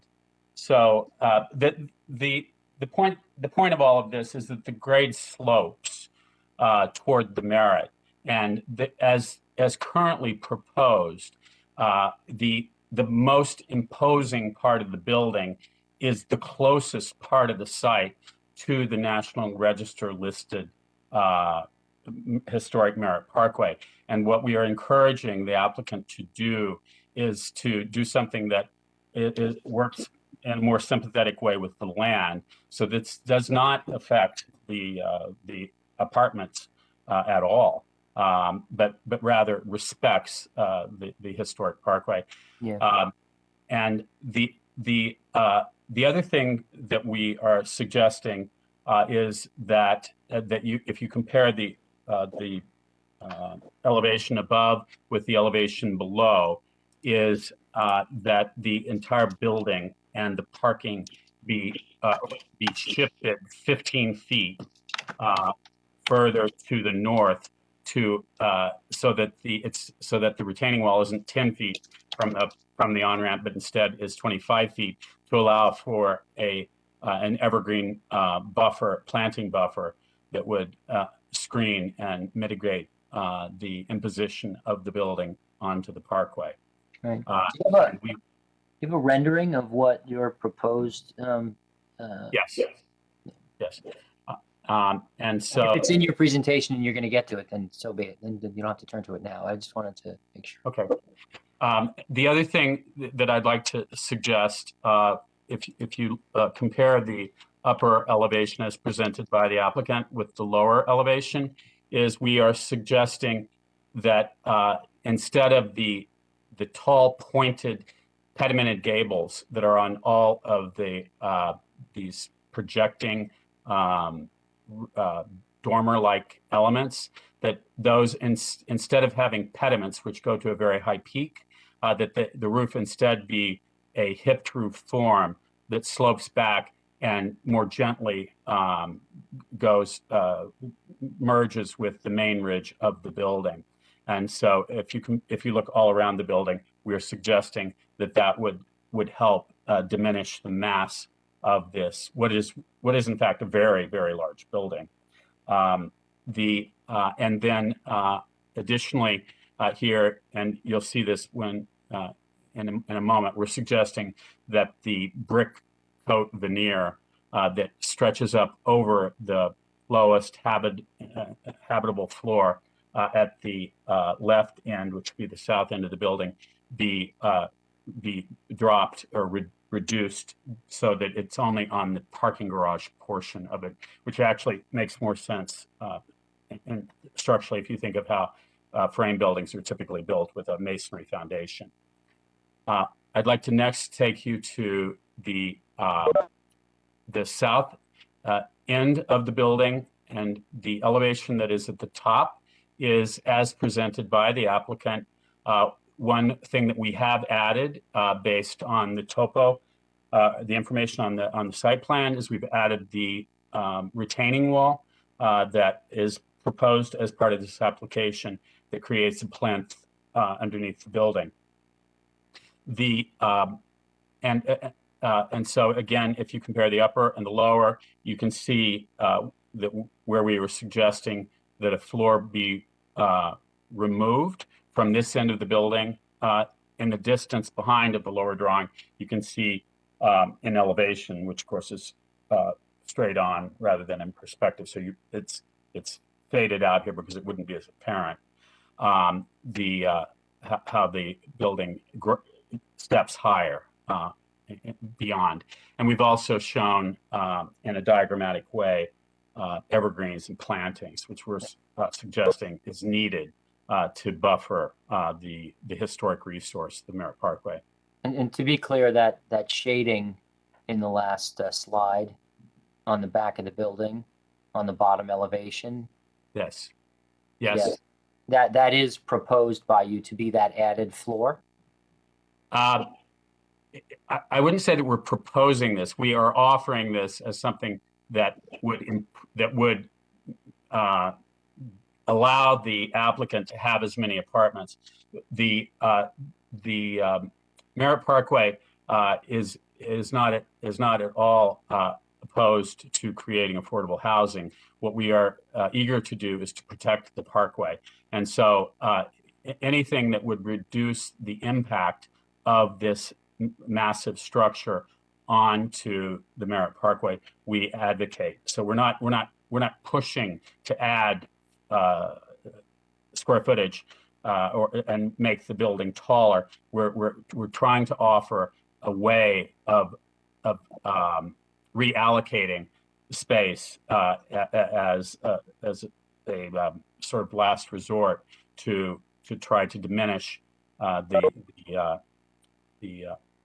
harm that putting a building of this scale next to the Parkway would impose. Right, and I'm not trying to mince words or be argumentative in any way, but on the earlier slide, you proposed to make the front side of the building smaller as we see it, and then in the back half of the building, adding a floor, which is represented in that slide as the shaded area. That's right? That is correct. Okay, I just wanted to understand what I was seeing. Thank you. And then this plan drawing shows in black and white the current footprint of the building, and in red shifting the building 15 feet to and adding the planting buffer as a concept. Oops.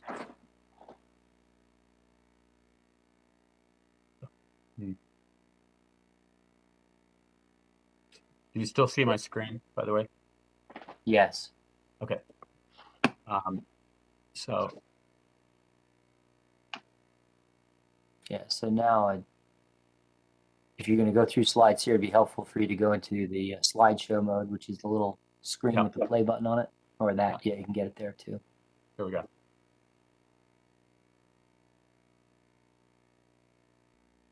There we go. Okay. So just to recap, this is as the proposal as presented by the applicant. Yeah, we're in a different mode now. So display settings and swap again.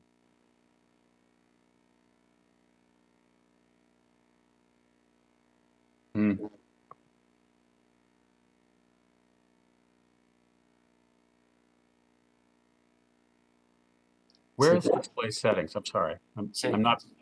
Do you see show taskbar in the upper left-hand corner? Yeah. Okay. To the right of that is a drop-down menu that says display settings. Click that. It says the word. Sharing. Oh, it says stop sharing there for you. Sorry.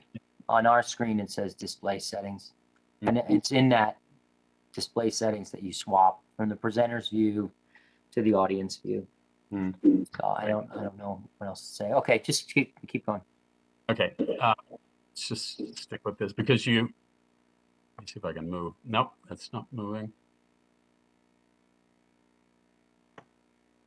Anyway, let me just go to no, it's not, there we go, hang on. So, pardon my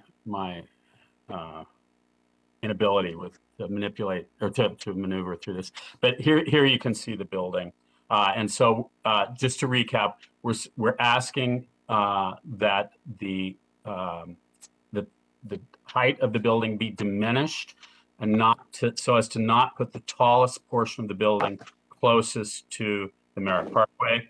We're asking that the building be shifted 15 feet to the north, the building and the retaining wall, to allow for a planting screen to buffer it from the Parkway. We're asking that the materials used on the building be less cacophonous and for it to not have differentiated trim, and that for it to preferably be a color, either wood shingles or a dark tone that would blend with the foliage. We are asking that the roof forms be hipped rather than tall pointed peaks that make the building appear taller, and that the brick coat be reduced down to the parking level, at least the portion that's nearest the Parkway. And that I think is, yeah, that's it. So do I need to, I'll stop sharing now? Yeah. Good. Okay, says yes. So I see Commissioner Braun with her hand up. Any other commissioners have any questions for Mr. Parker? Commissioner Braun, unmute. Just a minor point first. The plan you showed that had like a pink or red color, I can't find that in any of the material. Is that yours or the applicant's plan? No, that's something that we did, and all it is it just shows the plan shifted to the north. Right. Is that in our record? Is that part of the documents that you filed? I thought it was. No, Mr. Attorney Green is shaking his head no. Okay, then you can ignore that then. No, we'd rather not. If you're making the proposal and you shared it on the screen, if Attorney Green, would you mind submitting that? Okay, thank you. I have another question. So does any of your proposed changes add parking? Because parking seems to be a big issue. I brought it up at the last meeting, I think, or at least I've been thinking about it since the last hearing, that when you have less than one parking space per bedroom, there's nowhere for the people to park, and there's no side streets. I imagine people wandering down Blackrock Turnpike in the road to go park in the commuter lot. Does anything do you have any suggestions about helping the parking situation? Wouldn't that be better just to knock 25% of the number of units off to help with that? We would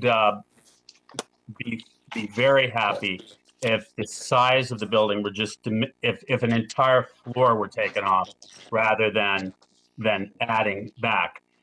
What we were trying to be, we were in this proposal, we were trying to show that the most impactful portion of the building is closest to the Merritt, and I was trying to demonstrate that if there is no choice but to accommodate this number of apartments, a way that could be done that would be more sympathetic to the Merritt. Our preference would be to just from concern for the historic Merritt Parkway, would be anything that diminishes the size of the building is what we are promoting and advocating. And then as far as the height, I understand reducing it. It still seems very, very high. Like instead of almost 80 feet, it might be almost 70 feet if you knock a floor off. That still seems like you're not going to have trees, and then you're not moving it back away from the ramp at all. Did you say you were moving it back away from the ramp? I couldn't tell from the diagram, from the rendering. We were suggesting to move the building 15 feet, the building and the parking, to allow for planting buffer between the on-ramp and the parking lot. Again, we would welcome anything that creates more planting buffer, more screening, and that diminishes the mass of the building, because this is a National Register listed historic resource. So anything that buffers, we advocate. So I must have missed that when you were saying that. So part of your suggested option is to move it back 15 feet farther away from the ramp and move parking, everything farther away. That would allow you more of a horizontal area to buffer, and it would still be 60 feet tall, right? Instead of 70 feet tall. You'd have to hope the trees would grow tall enough to have a buffer, I guess. I'm not suggesting that this solves the problem and, Okay. and addresses all of our concerns. And I'm not here as the applicant or to promote this as an architectural genius solution, because it's not. It's just that we at the Merritt Parkway Conservancy are so very, very, very concerned about the impact that this a building of this scale will have on the Merritt Parkway. We are encouraging you to consider, and indeed historic resources are a valid consideration in reviewing projects like this, especially when something is as significant as the Merritt Parkway. Thank you. Thanks, Commissioner Braun. It might not be you, and it might be in another part of the presentation here and the experts, but there's been commentary and some evidence submitted about the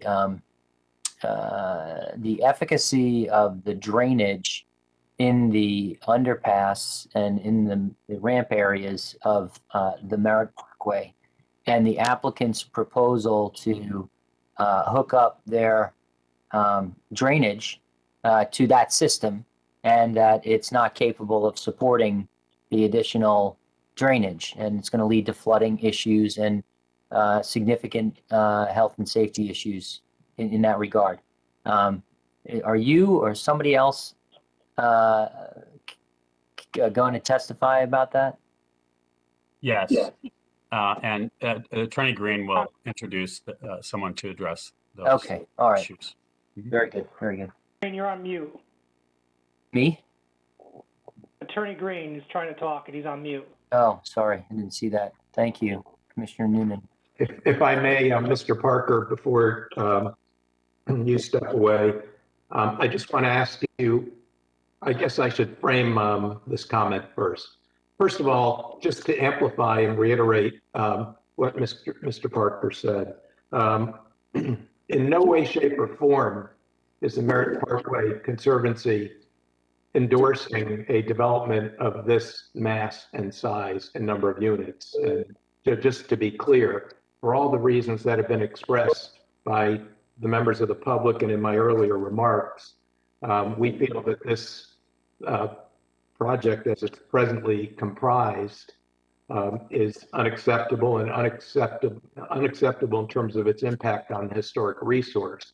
We offer this alternative drawing as an example of something that the commission could consider in fashioning potentially a modified plan.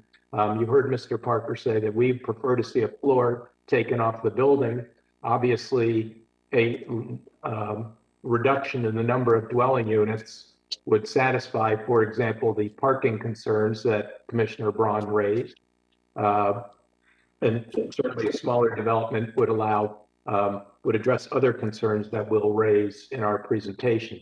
Mr. Parker, before you sit down, at the very least is a removal of the massing of the structure in a direction, in other words, a reduction of the massing of the structure close to the parkway, or proximate to the parkway. Based on your education, training, and experience, a revision that is necessary to preserve the historic resource and the public interest in preserving and protecting historic resources. Without question, this building as proposed will cause great harm to the Merritt Parkway, and will forever damage this part of the National Register listed scenic road. Thank you. I have nothing further for Mr. Parker. Thanks. Just to follow up on that, does the plan that you've proposed and presented here as a modification to the applicant's proposal mitigate the harm to the national treasure, the Merritt Parkway, sufficiently, in your opinion? It does not, and we only offered this because of our fear that the building as proposed, which put its tallest portion next to the Parkway, was so immensely harmful to the Parkway. So I'm not. We still feel that that a building of this scale and height and mass, and with the detailing, with the pedimented gables, with the cacophonous exterior materials, will be harmful. And so we oppose it, and do hope that that it can be downsized immensely, just because it is it's not sympathetic, and it is harmful to the Parkway. Okay, so I just want to be, clear. So it's your opinion that even if we adopted the alternative proposal that you went through with us, that would not be sufficient to mitigate the impact to the historic resources. That is correct. Okay, thank you. Any other members of the commission have any other questions for Mr. Parker? Okay, none. Attorney Green? Mr. Chairman, with your permission, may I just recall Mr. Haynes for a moment? Sure. I'm sorry, I couldn't hear you. Sure, yes, please do. Thank you. Thank you, Mr. Chairman. Mr. Haynes, I was remiss in not asking you the same question I asked Mr. Parker in terms of your opinion of the impact of the proposal as it's configured presently on the public interest in preserving and protecting natural resources, including historic preservation. Can you just comment on that, please? Sure. As configured right now, we have nothing this scale on the Parkway, this close to the Parkway. It would be the worst moment on the Parkway, the least Parkway-like moment on the Parkway, if it is built as proposed. We did not know how you were going to respond to the applicant's proposal tonight. So we came up with a mitigated solution. It's not a perfect solution. It doesn't solve all the problems, but it's far better than what the applicant has proposed, which would be deadly for the Parkway. But just to follow up on the same question that the chair asked you, that this proposal or the alternative plan that the Conservancy presented is not one that won't impact in some way and harm the historic character of the Parkway. Is that correct? That's correct. It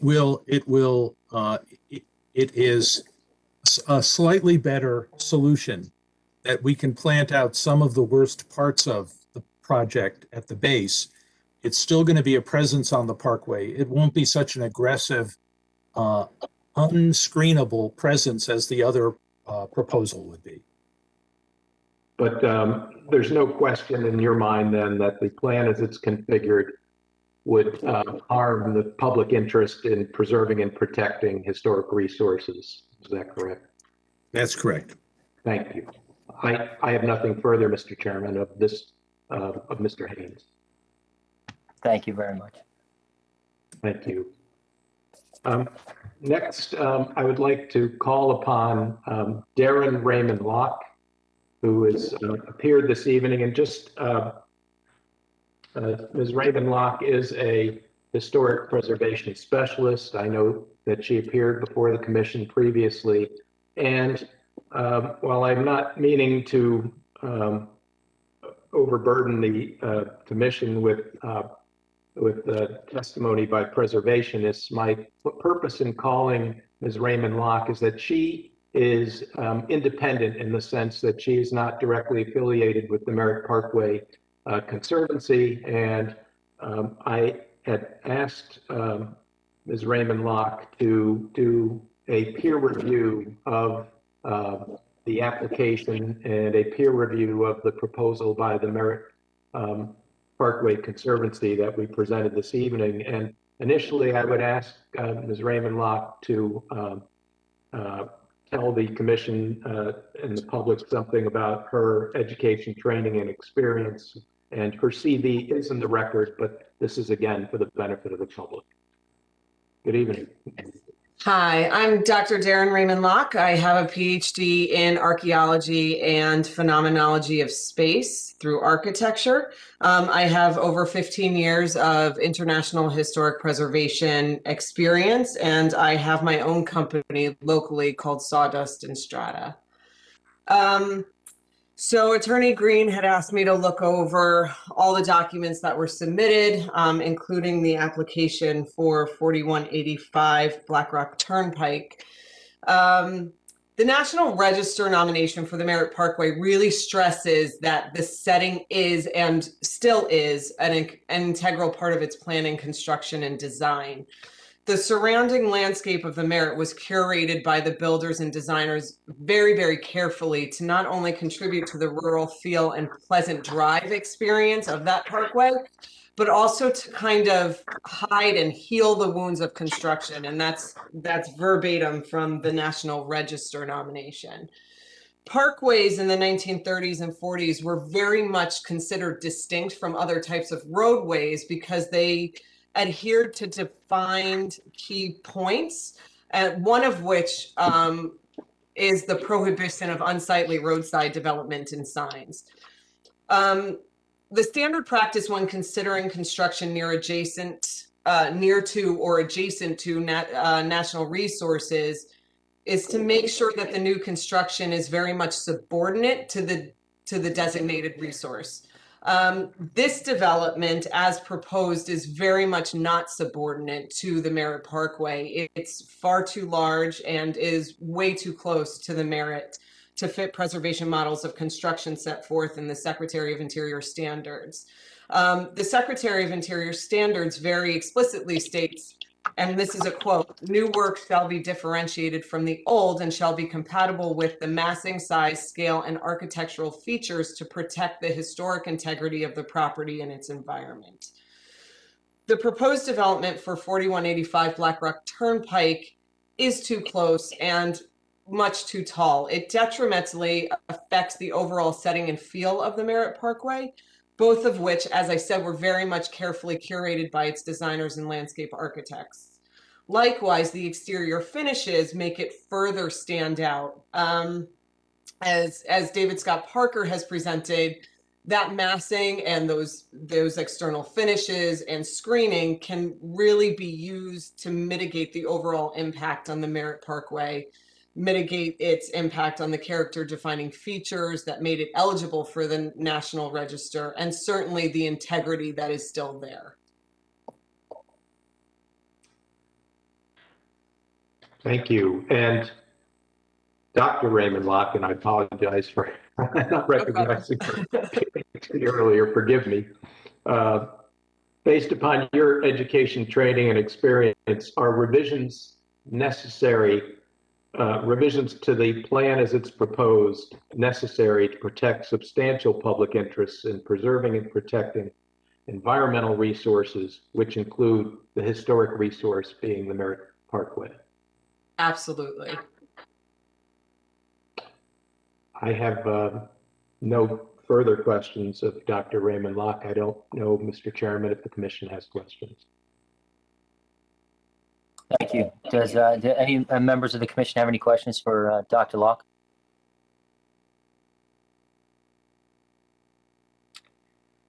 Dr. Locke, do you think that have you reviewed the revised plan that was reviewed by Mr. Parker? Yes. Do you believe that that proposal sufficiently mitigates the impact of the building on the historic resource? No, I think that the proposals given by David Scott Parker go toward a mitigated proposal, but it doesn't go far enough. Right. So one of the tasks, I'm sure you're aware, one of the tasks that we're faced with under the section of Connecticut General Statutes under which this application, has been filed, Section 830G, requires us, the commission, to determine whether, if we believe that a proposal, will have a substantial impact on public health, safety, and welfare that outweighs the need for affordable housing, whether that's an issue of flooding or sight lines or otherwise, that we have to evaluate whether there are conditions that we can impose, modifications to the plan, which would enable the project to go forward, that would mitigate that impact, right? Right. And so, so my question then to you as an expert in the field being presented here in opposition or objection to the project is, are there conditions of approval or modifications to the applicant's plan that you would advocate that would sufficiently mitigate the impact to the historic resource that would be acceptable? There are a number of things that I would strongly suggest. I would, as David presented, I think rethinking the massing, rethinking the exact location on the site, maybe moving it back, 15 feet, getting it out of, the 30 feet setback. Certainly changing the exterior look so it doesn't stick out and it's more, it shrinks into the surrounding landscape would be a good thing. And I mean, one of the biggest things that I deal with in my profession is the idea of, flooding and environment and climate change and how to mitigate those pressures on natural resources and national resources. That's not something that I feel comfortable talking to in this particular instance. And I know there's an engineer that Attorney Green has secured who would be better able to discuss it in this particular package of project. But there are certainly things that could be done that significantly could mitigate the overall impact. Okay, thank you. Have you sought to identify what those are? I mean, I definitely think that the flooding issue needs to be looked at, the amount of impervious surfaces, certainly the external look of the building, the feel of it, its physical association with the Merit because of its location. The external finishes, the way the roof line is, changing that roof line can make that building feel smaller than what it actually is. Certainly doing a hip roof gives that impression. I mean, David proposed a couple that I think would be great. Would, if I may, Mr. Chairman? Oh, and what about meaningful landscaping also? Yes, certainly screening would help, making sure that the landscaping that is employed fits the overall intention of the original landscape architects for the Merritt Parkway. They very carefully selected different types of plants, made sure they were planting in specific locations to maintain a feel of a natural setting, even though they were curating that look. So certainly landscape architecture comes in here. The screening would be vital. All of that stuff can mitigate the overall look, the overall feel of subordination of that development to the Merit. I don't know if that answers your question. Thank you very much. Any other members of the commission? Yes, Commissioner Levy. Yes, I'm wondering if removing one floor throughout the entire building, as well as shifting the mass from the south side to the north, along with moving the building 15 feet and adjusting the roof line and the composition of the facade, would that adequately protect the Merritt Parkway um, concerning maintaining a balance between the proposed structure, the need for affordable housing, and yet not doing irreparable harm to the historical interest? I think that would go a long way, but still, I think the idea of drainage needs to be considered. And where that extra water is going to make sure that it's not undermining the national resource that is there. Thank you. Just if I can just comment, the commission should also understand that as the building gets shifted, and I welcome Mr. Parker to weigh in on this as well, if I may, but as the building gets shifted, it also shifts, it goes deeper into the hill. So actually it is absorbed into the slope. With each foot of movement away from the parkway, it is absorbed further into the slope property, as I understand it. And the dimension that I think you were looking for earlier at the north end of the building, I think as it's presently configured was, by the way, 55.5 feet. So I just wanted to make that comment. Very good. I don't have anything further for Dr. Raymond Locke. I don't know. I don't think any other members of the commission had any questions. I think you're free to proceed. Thank you. We'd like to get involved in a few more of the nuts and bolts on the proposal in terms of the drainage, which is an issue which has come up repeatedly. And I would like to introduce Steve Trinkus, who's there he is. And initially, while Mr. Trinkus's CV is also in the record, has been submitted for the benefit of the public, Mr. Trinkus, would you briefly tell the commission about your education, training, and experience?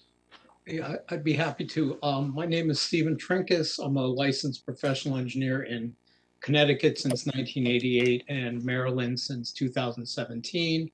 I actually have a Bachelor of Science in Forestry from the University of New Hampshire, and got my engineering licenses by, I guess, the not typical way of based simply on experience and passing the exams.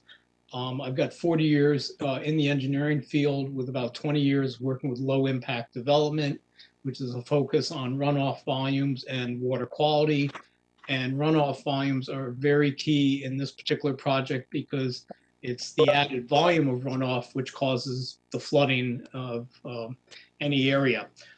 So at Attorney Green's request, which came over the weekend, I looked at this stormwater management and we submitted a letter dated today. The stormwater management system proposed by the applicant is a very large underground gallery system consisting of 192 units of 4x4 galleries, or roughly 770 linear feet of galleries, which is a very large system. However, in the stormwater management report, they claim in the what we call the routing analysis, when you take your watershed area and you run it through your stormwater practice, an infiltration rate of 3 inches per hour. However, there is no soil test data to support that infiltration rate. When you look at the Web Soil Survey, which is a Natural Resource Conservation Service website, it used to be all those old soil books that they did by county. The majority of the site is a Hollis Charlton rock outcrop, or I guess it's Hollis Chatfield, which is similar to a Charlton soil. Bedrock in the Hollister portion of it can be found 10 to 20 inches below the ground surface. Chatfield, it's about 20 to 40 inches down, and in the rock outcrop, it's basically at grade. On the second page of my letter, you'll see a snippet of the site plan. On the bottom section of the image, the bottom gallery is proposed to be at 109.6 feet. The existing grade is 120, so it's over a 10-foot cut at that point. When you go to the top of the page, towards the retaining wall at the top of the site, that's elevation 130, and we're down at 110.6, so you have a 20-foot cut. I will guarantee you, based on my experience, that you are into bedrock at both ends of this. And there's two problems with that. One, the 2004 Connecticut DEP manual does not permit you to put an open bottom system into bedrock. You have to have a 3-foot separation to bedrock. Secondly, you don't get infiltration rates in rock. You know, you can't infiltrate into bedrock. So when you take that infiltration rate out, now you have no reduction in runoff volume at all, because the only way to get rid of runoff volume is by infiltration. Furthermore, as I pointed out initially, there's no test pit data whatsoever, so we have no idea what the bedrock is. Years ago, probably around 2008 or 9, I actually had a client that was looking at this site for a Alzheimer's medical facility, and I recall walking it, and you know there was tremendous amounts of rock outcrop throughout the entire site. Was my recollection of it. And soil testing is again required by the DEP manual. There's other discrepancies within the design itself. In the stormwater management report submitted by the applicant, and this there's a sketch on page 3 of my report, if Attorney Green can scroll down. This is the outlet detail structure, which is a manhole located just outside the gallery system. In the center of it, there is a vertical wall, and in the center, there's kind of a blacked out X. That's a orifice or a round hole cut within the concrete wall. As you can see here, that elevation is called out at 111.85. However, in the stormwater management report, it's called out at 110.6. Similarly, the top of this wall, there's a discrepancy between the detail and what's in the stormwater report. Now, if the detail is correct, then all of the analyses provided by the applicant in the stormwater report are simply invalid and are wrong. So there's a discrepancy. I can't tell which. Similarly, there's a discrepancy with the bottom of the gallery system because the plan calls out 109.6. But in the stormwater management report, it's called out at 108.35. So, you know, this makes a big difference.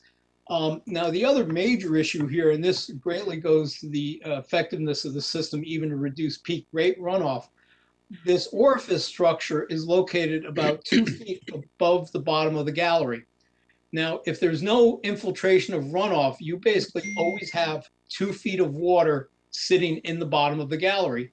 So instead of 4 feet of available storage volume, you only have 2 feet of available storage volume. So you have roughly 50% of the volume that the galleries provide. Because of that, again, all of the routing analyses pretty much become invalid because you have this permanent pool in the bottom of the gallery system. Can I stop you there for a moment? So in a typical gallery, you would see this as an open bottom, and there should be 3 feet between the open bottom of the gallery along the crushed stone, et cetera, for infiltration, you know, down below, correct? Well, the 2004 DEP manual, Mr. Wagner, strongly recommends a 3-foot vertical separation from the bottom of the stormwater practice to groundwater or ledge. And that separation is to allow for an unsaturated zone. But if you're completely located in rock, which I believe is the case here, then it can't go there in any event because it's located in the bedrock and not in soil. And is that why the outlets are raised off the bottom of the gallery? I believe with the applicant's assumption of assuming a 3-inch per hour infiltration rate, that yes, this is why it was elevated to allow the initial inch or maybe 2 inch of a rainstorm to be infiltrated. And then as the water rose within the gallery system, then it would hit the outlet orifice and the peak rate would be reduced going out. But with it the way it is now and the fact that there is no infiltration, you don't have that. You basically have a 2-foot pond in the gallery all the time that will not drain out anywhere. Additionally, if you were to put a gallery system in bedrock, to prevent the discharge of untreated stormwater, which we have from non-point source pavement, you would have to line the entire system with an impermeable liner. Generally, it's a 30 mil poly liner to basically build an underground concrete bathtub for storage. And that's it. But now, even if you do that, you're not going to have any reduction in runoff volume because there is no infiltration occurring. Based on, yeah. Mr. Pincus, this is Tommy Noonan. My video is off, but question for you about the you were talking about the vertical separation from the bedrock. Yes. And that the inference that you're giving is that you're going to be putting the system on top of bedrock. Could they themselves dig a little deeper or use dynamite or whatever to create that 3 feet vertical space between the system and the bedrock? Well, the intent of the language in the 2004 DEP Stormwater Quality Manual is that infiltration occurs within soil, not rock. And the reason you want it in soil is you will get treatment of the water as it flows through an organic soil layer. If you blast out a hole in bedrock, there are natural cracks in rock and the blasting can open up more cracks.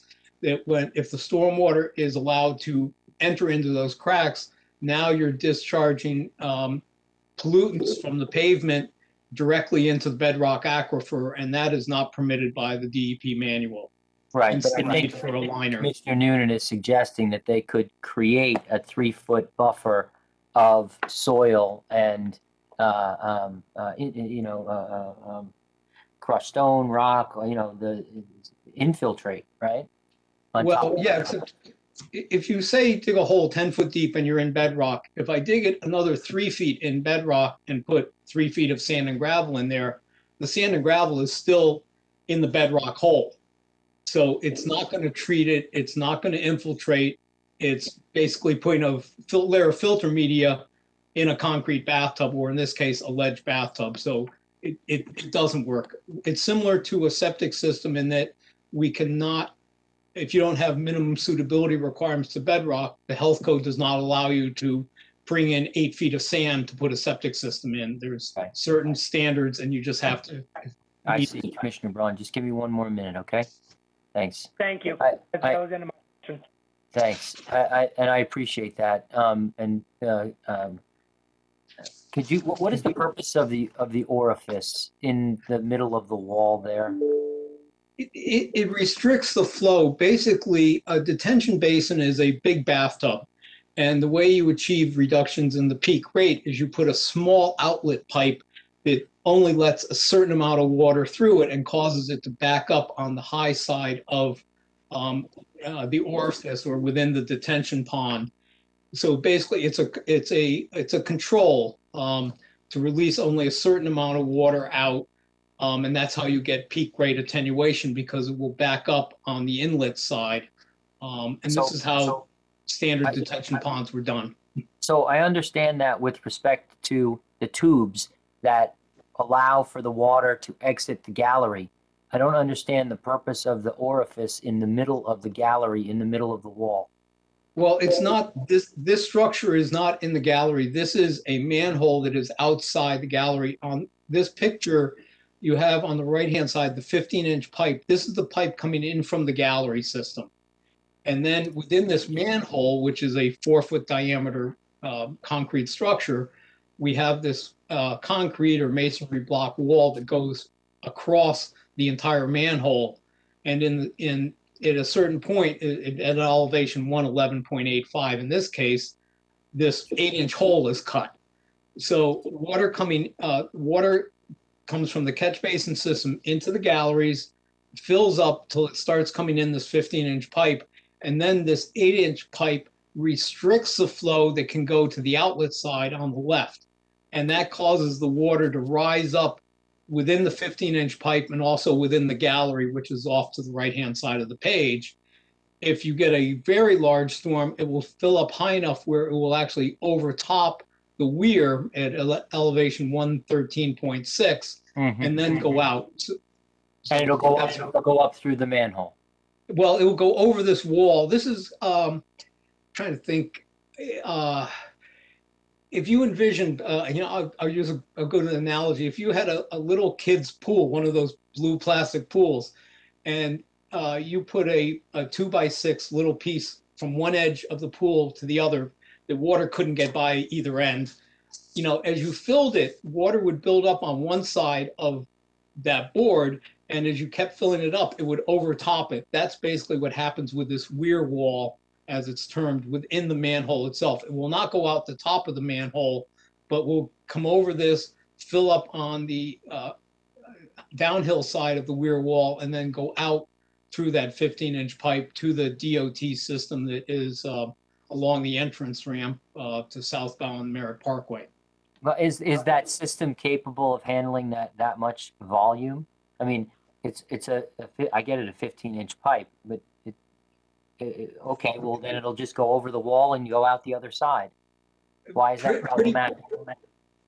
Yeah, that's pretty much, it won't necessarily go over the top of the wall. It will back up to the top of it, but if somehow the 8-inch orifice got clogged, the water would back up over top it and continue downhill.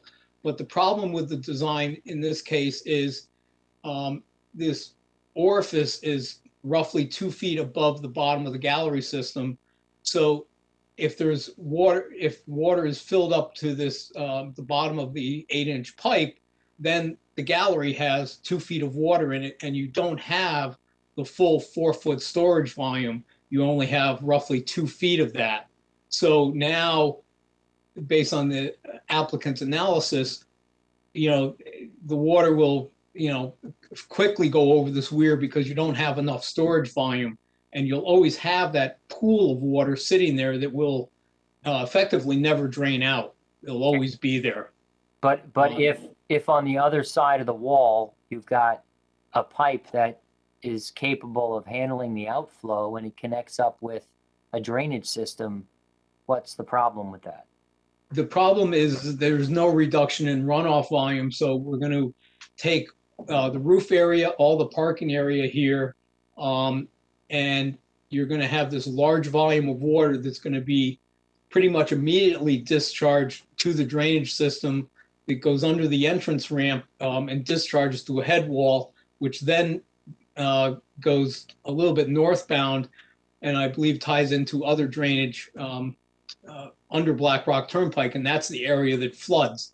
So what's going to happen is this large volume of water is going to hit the state system, which we know is over capacity as it is because of the images of flooding at that location, and now we're going to make it worse.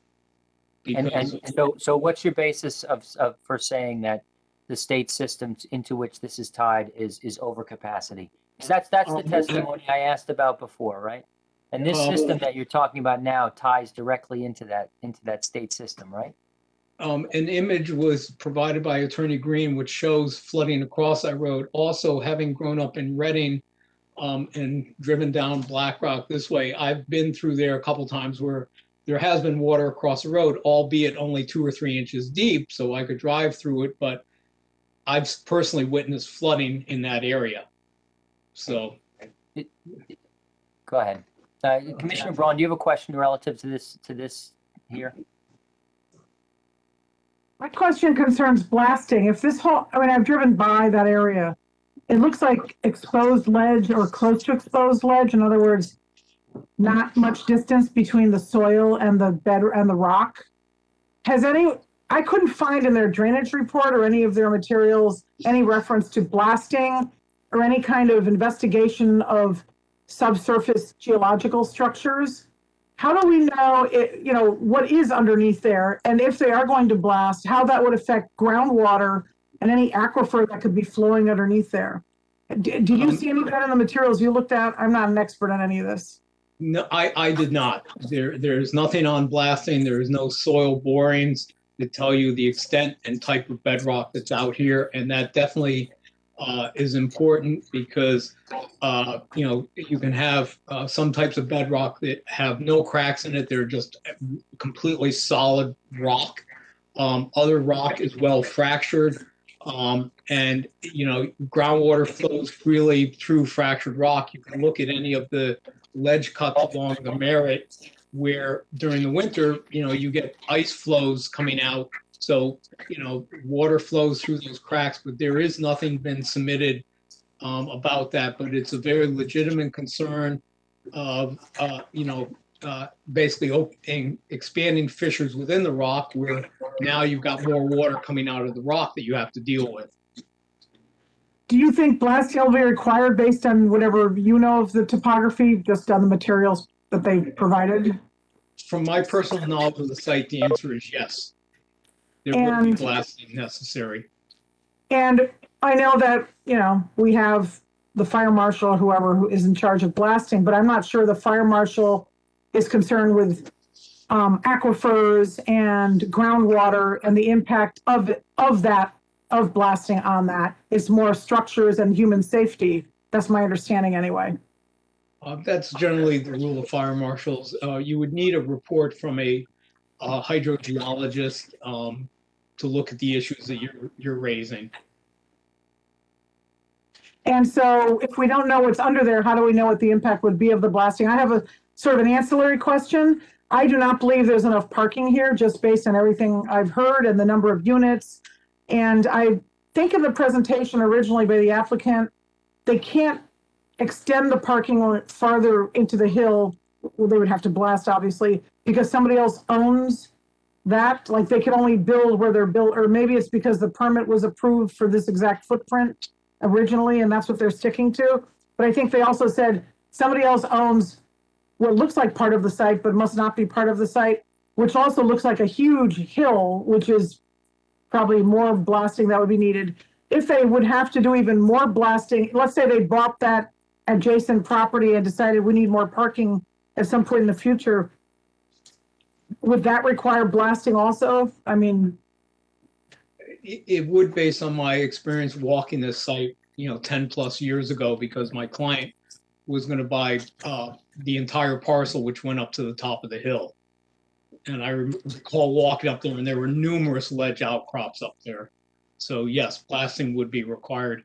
A rule of thumb on 8-30G that I've used, and I've done many 8-30G, is for studio 1-bedroom units of 1.25 parking spaces. So you would be, much more than 94 spaces, or I'm not even sure how many they propose. I have not actually counted. But if you get larger units, a 2- and 3-bedroom, that ratio should increase in a location like this where you're not in a transit-orientated development area where you've got walking access to train station or bus. So, thank you. To just finish up on stormwater, the other issue is water quality, and lately the Connecticut DOT has been very adamant about, if you're tying into their system, that you have to not only have zero increase in the peak rate of runoff from your development, you also have to address water quality, because the DOT is subject to an MS4 permit itself. You also have to analyze their system for the water that already drains to it, plus what you're going to add to it, all the way down to their discharge point, which I believe in this case is a creek. It's not the head wall that's right under the Merritt Parkway. That has not been provided. The applicant proposes a system called the Unistorm by Environment 21, and in all the years that I've been working with water quality issues, I have not encountered this type of system. The only information I could find on it was from the manufacturer itself. They did lab testing with what they call synthetic pollutants, where they basically create a pollutant load in water with various pollutants. They mix it in the lab, and it's all a controlled environment, and that's how they get numbers of pollutant renovation. However, there's no third-party or real-world testing data for this type of system. Based on the images and the design specs I could see, this system is not going to address water quality. So you're going to have increased pollutant loads being discharged to the DOT system and ultimately the creek. And that's not going to fly either with the town or with the Connecticut DOT.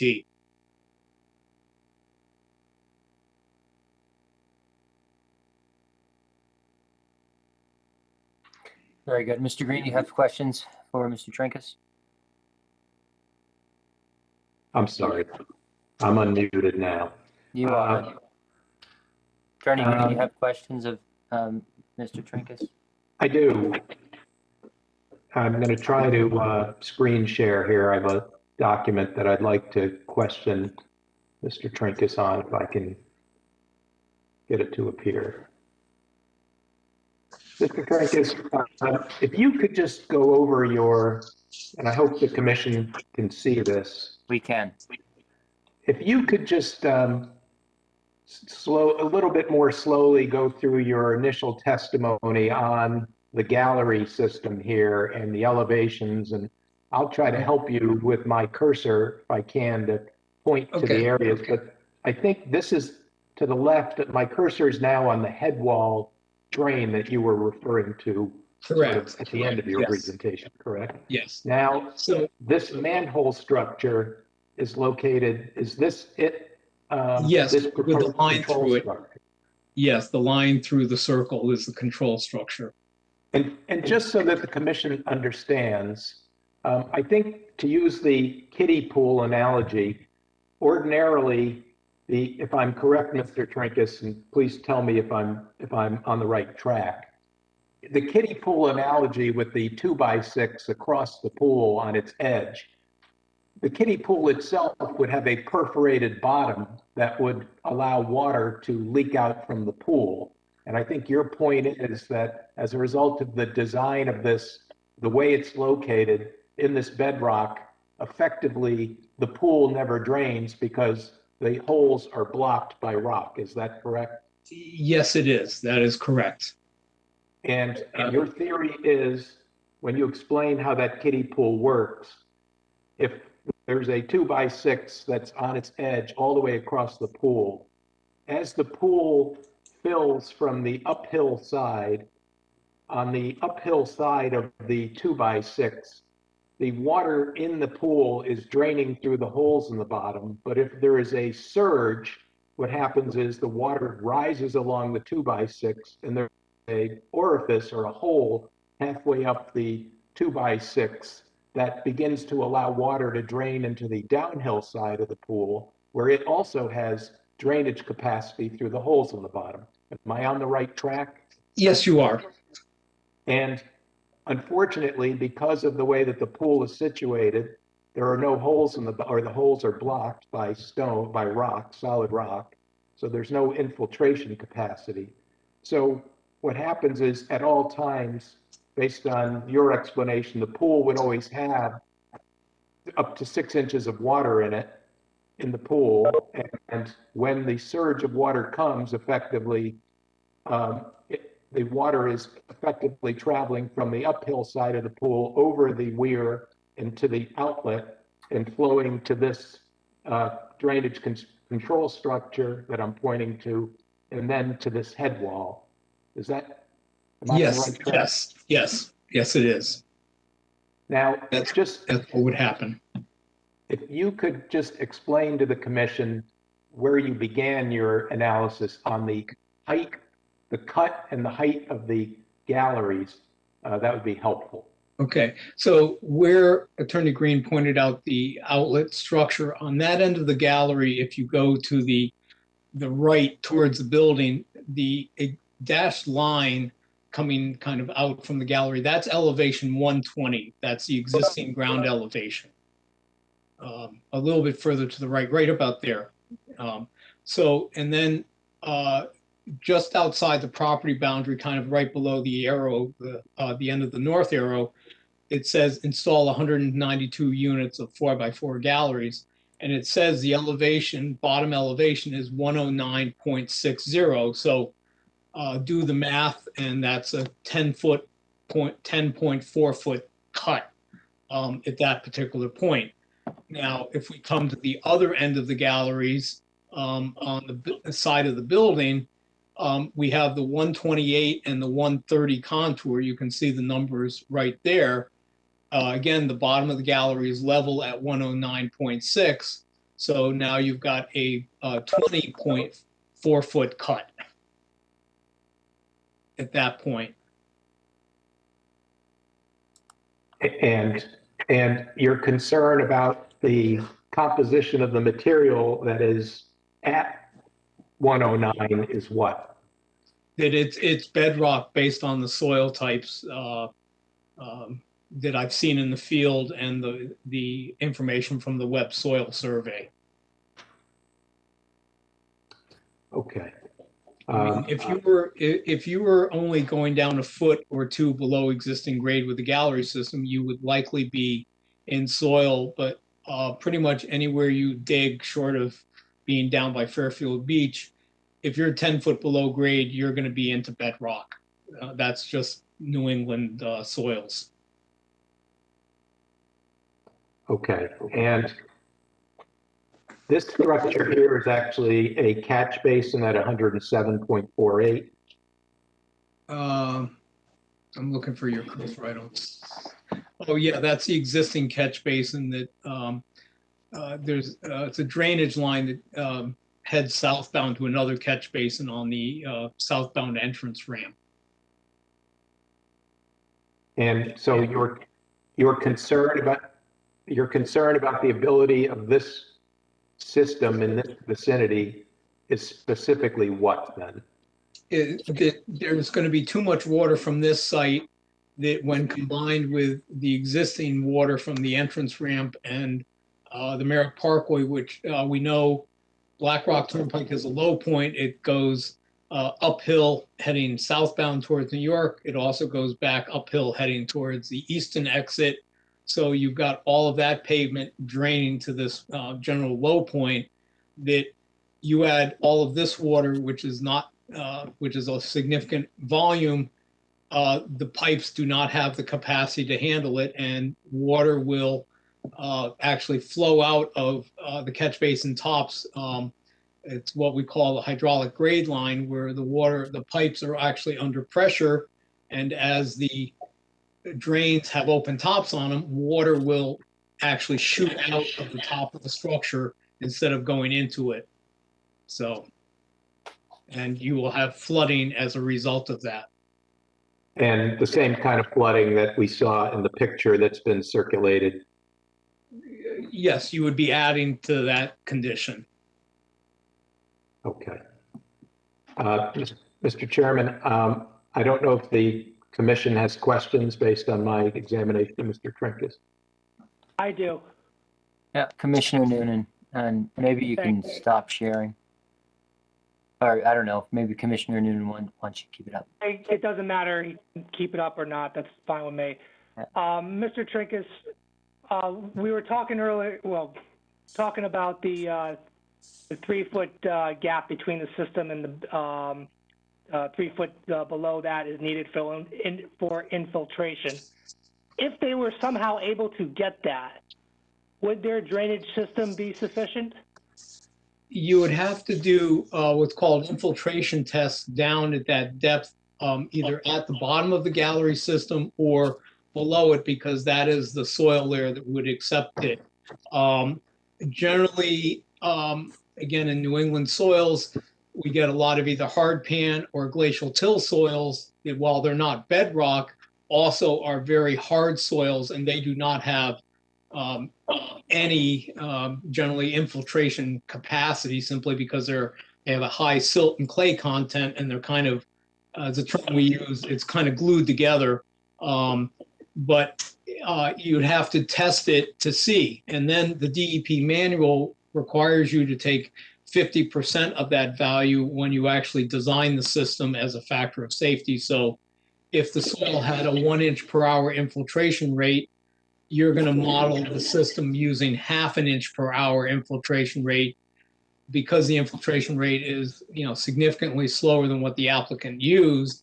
That system still would not have capacity, and it would have to be enlarged. So it would have to get bigger than it already is. Okay, but what type, and just go over it again, what types of, if you can say it generally, or what types of soil for that 3-foot gap is needed? And again, for me. Actually, any type of soil that infiltrates is suitable, any naturally occurring soil. If you were more down, quite honestly, where Town Hall is, you would probably have bank run sand and gravel, and it would be ideal for infiltration.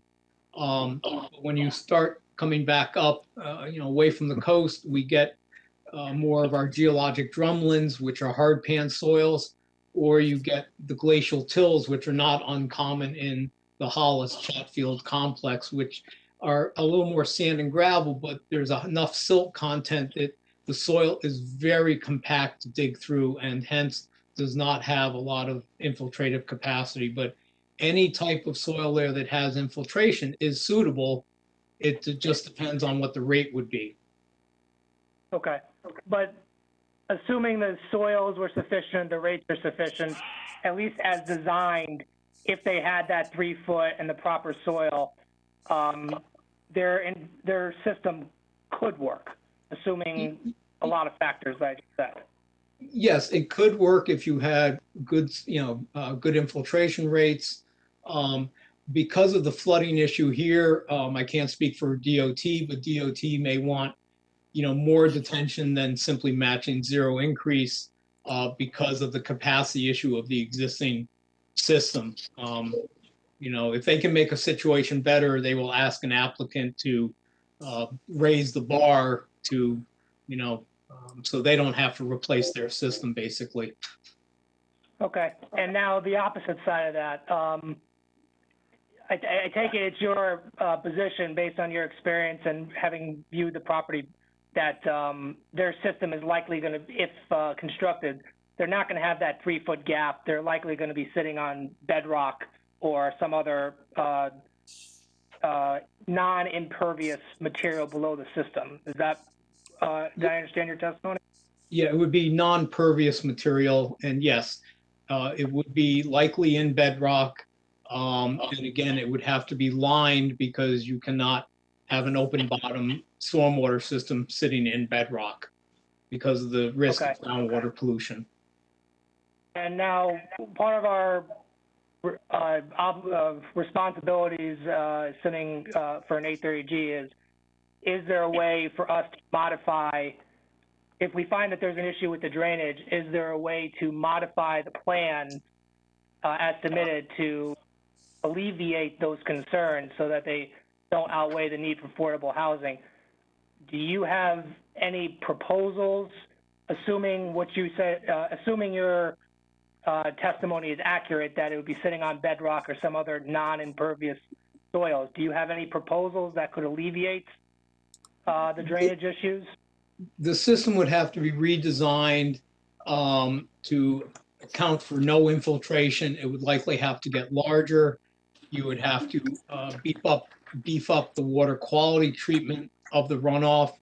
The Connecticut DOT may require an applicant to go further than your regulations, which again would increase the size of the system. So, but if you reduce the impervious area, that also would help, by not requiring the enlargement so much. But yes, it's feasible.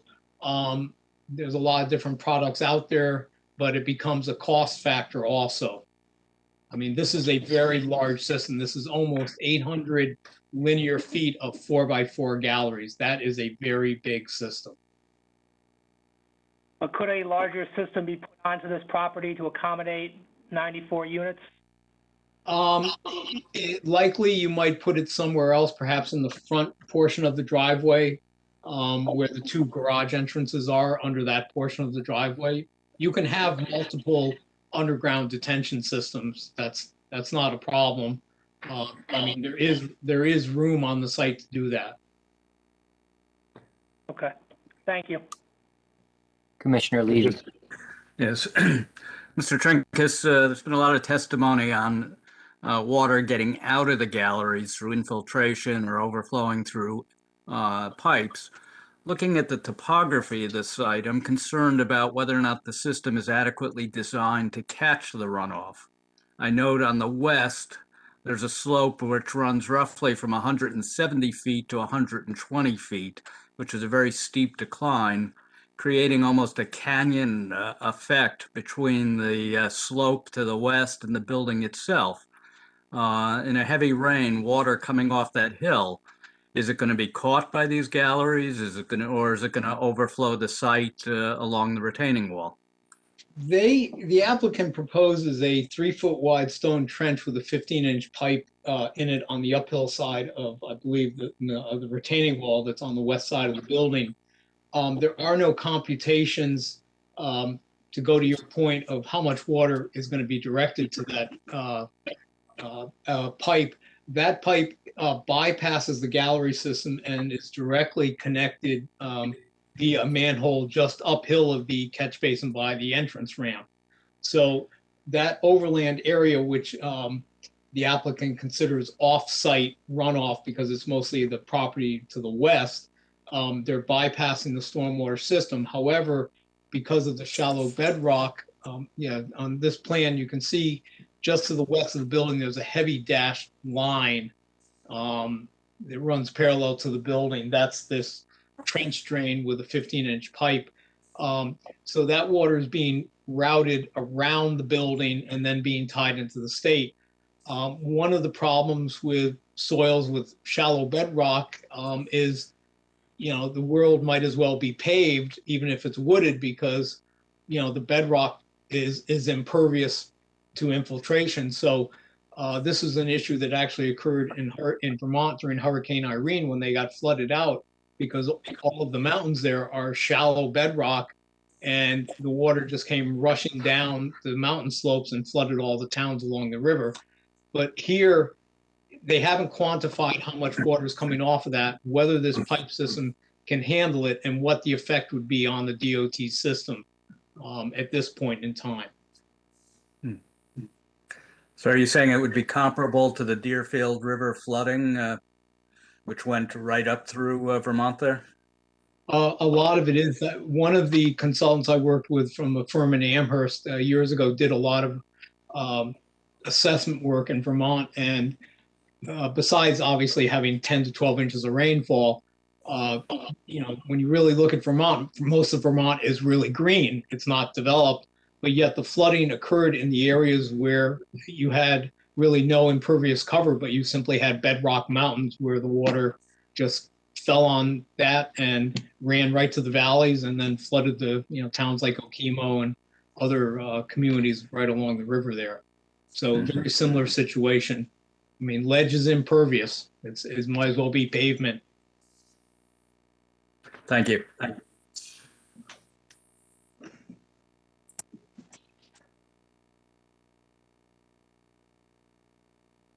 Mr. Chairman, if I may, just to follow up with Mr. Trinkus.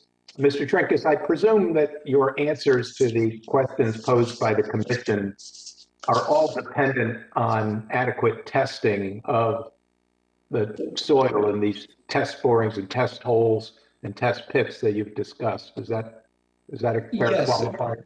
Without, in designing stormwater practices, if you need to do test pits, if you don't do test pits, then you really have a design that you have no idea if it's going to work or not. So without test pit data, you're starting behind the 8 ball right off the bat. And it's your opinion, just once again, to put a point on it, that the testing in this case on the site was inadequate. Yes, there's no testing. And Mr. Chairman, and members of the commission, I also want to put a qualifier in. I'm a little bit wary when it comes to applications these days, because traditionally, when I'm dealing with an application, the zoning staff will see me the day of the application or the day before the application, going through the file. And now I find myself in the world of COVID looking online at that which is shared online. And I have the application that was submitted, the primary application and supporting documents. I spoke with Mr. Went on Friday, and he was good enough to share with me the stormwater management plan. And I just say this to be sure that there's not some document that we haven't seen, but that's what's available to us. Thanks. Yeah, I confirm that I haven't seen anything more than that.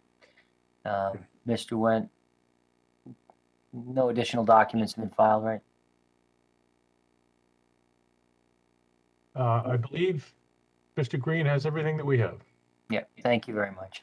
Thank you, and I appreciate that. And I don't know if there are any further, I have some more questions for Mr. Trinkus, but on a different area. Yeah. And I don't know if there are any more questions as a follow-up to this material we've just discussed. Well, it's somewhat related, but maybe you could put up that the diagram again with the galleries and the conservation easement. Sure.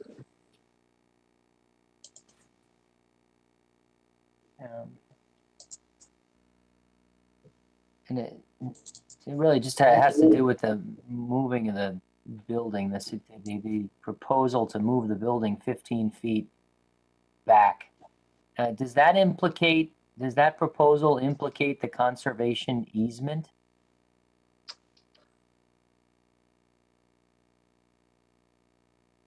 I think I can address that, Attorney Green. I do not believe the building is shifted 15 foot, I guess would be to the northwest. It would still be within the property line and outside the conservation easement area. That's on the adjacent property by the looks of the map. Well, there is it looks like a small portion of the conservation easement does come across onto our. Okay, yeah.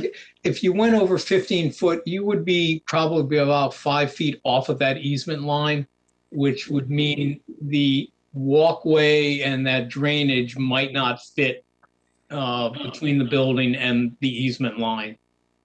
Does that impact the drainage system?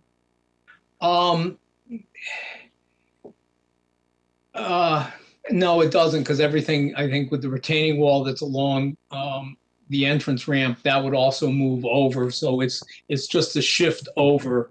It doesn't necessarily increase the room.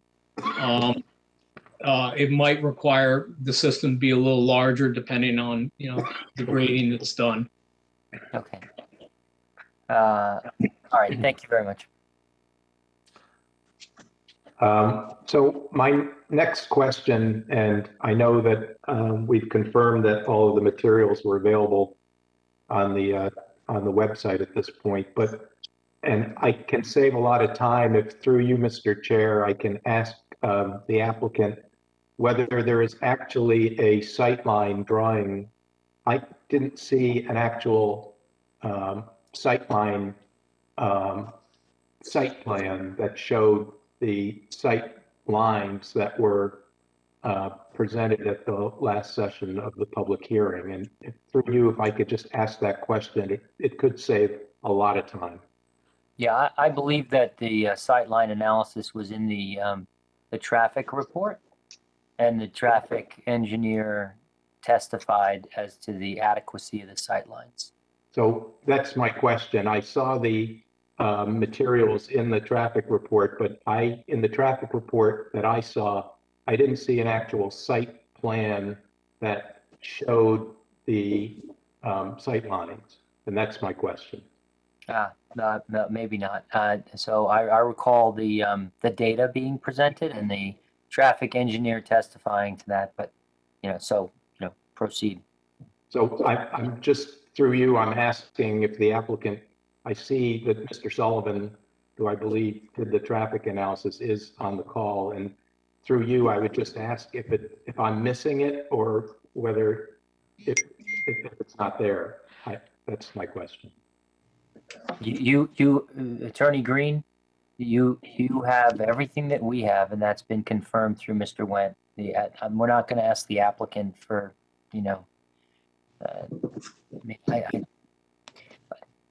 Mr. Sullivan was testifying earlier. I mean, if you want to call him as a witness, he's in the room. I can't stop you from doing that. Well, actually, you can. I'm not going to. I mean, All right, well, then I will ask Mr. Sullivan. I'll call Mr. Sullivan as a witness, if I may. Mr. Sullivan, are you in the room? He's muted, but yeah.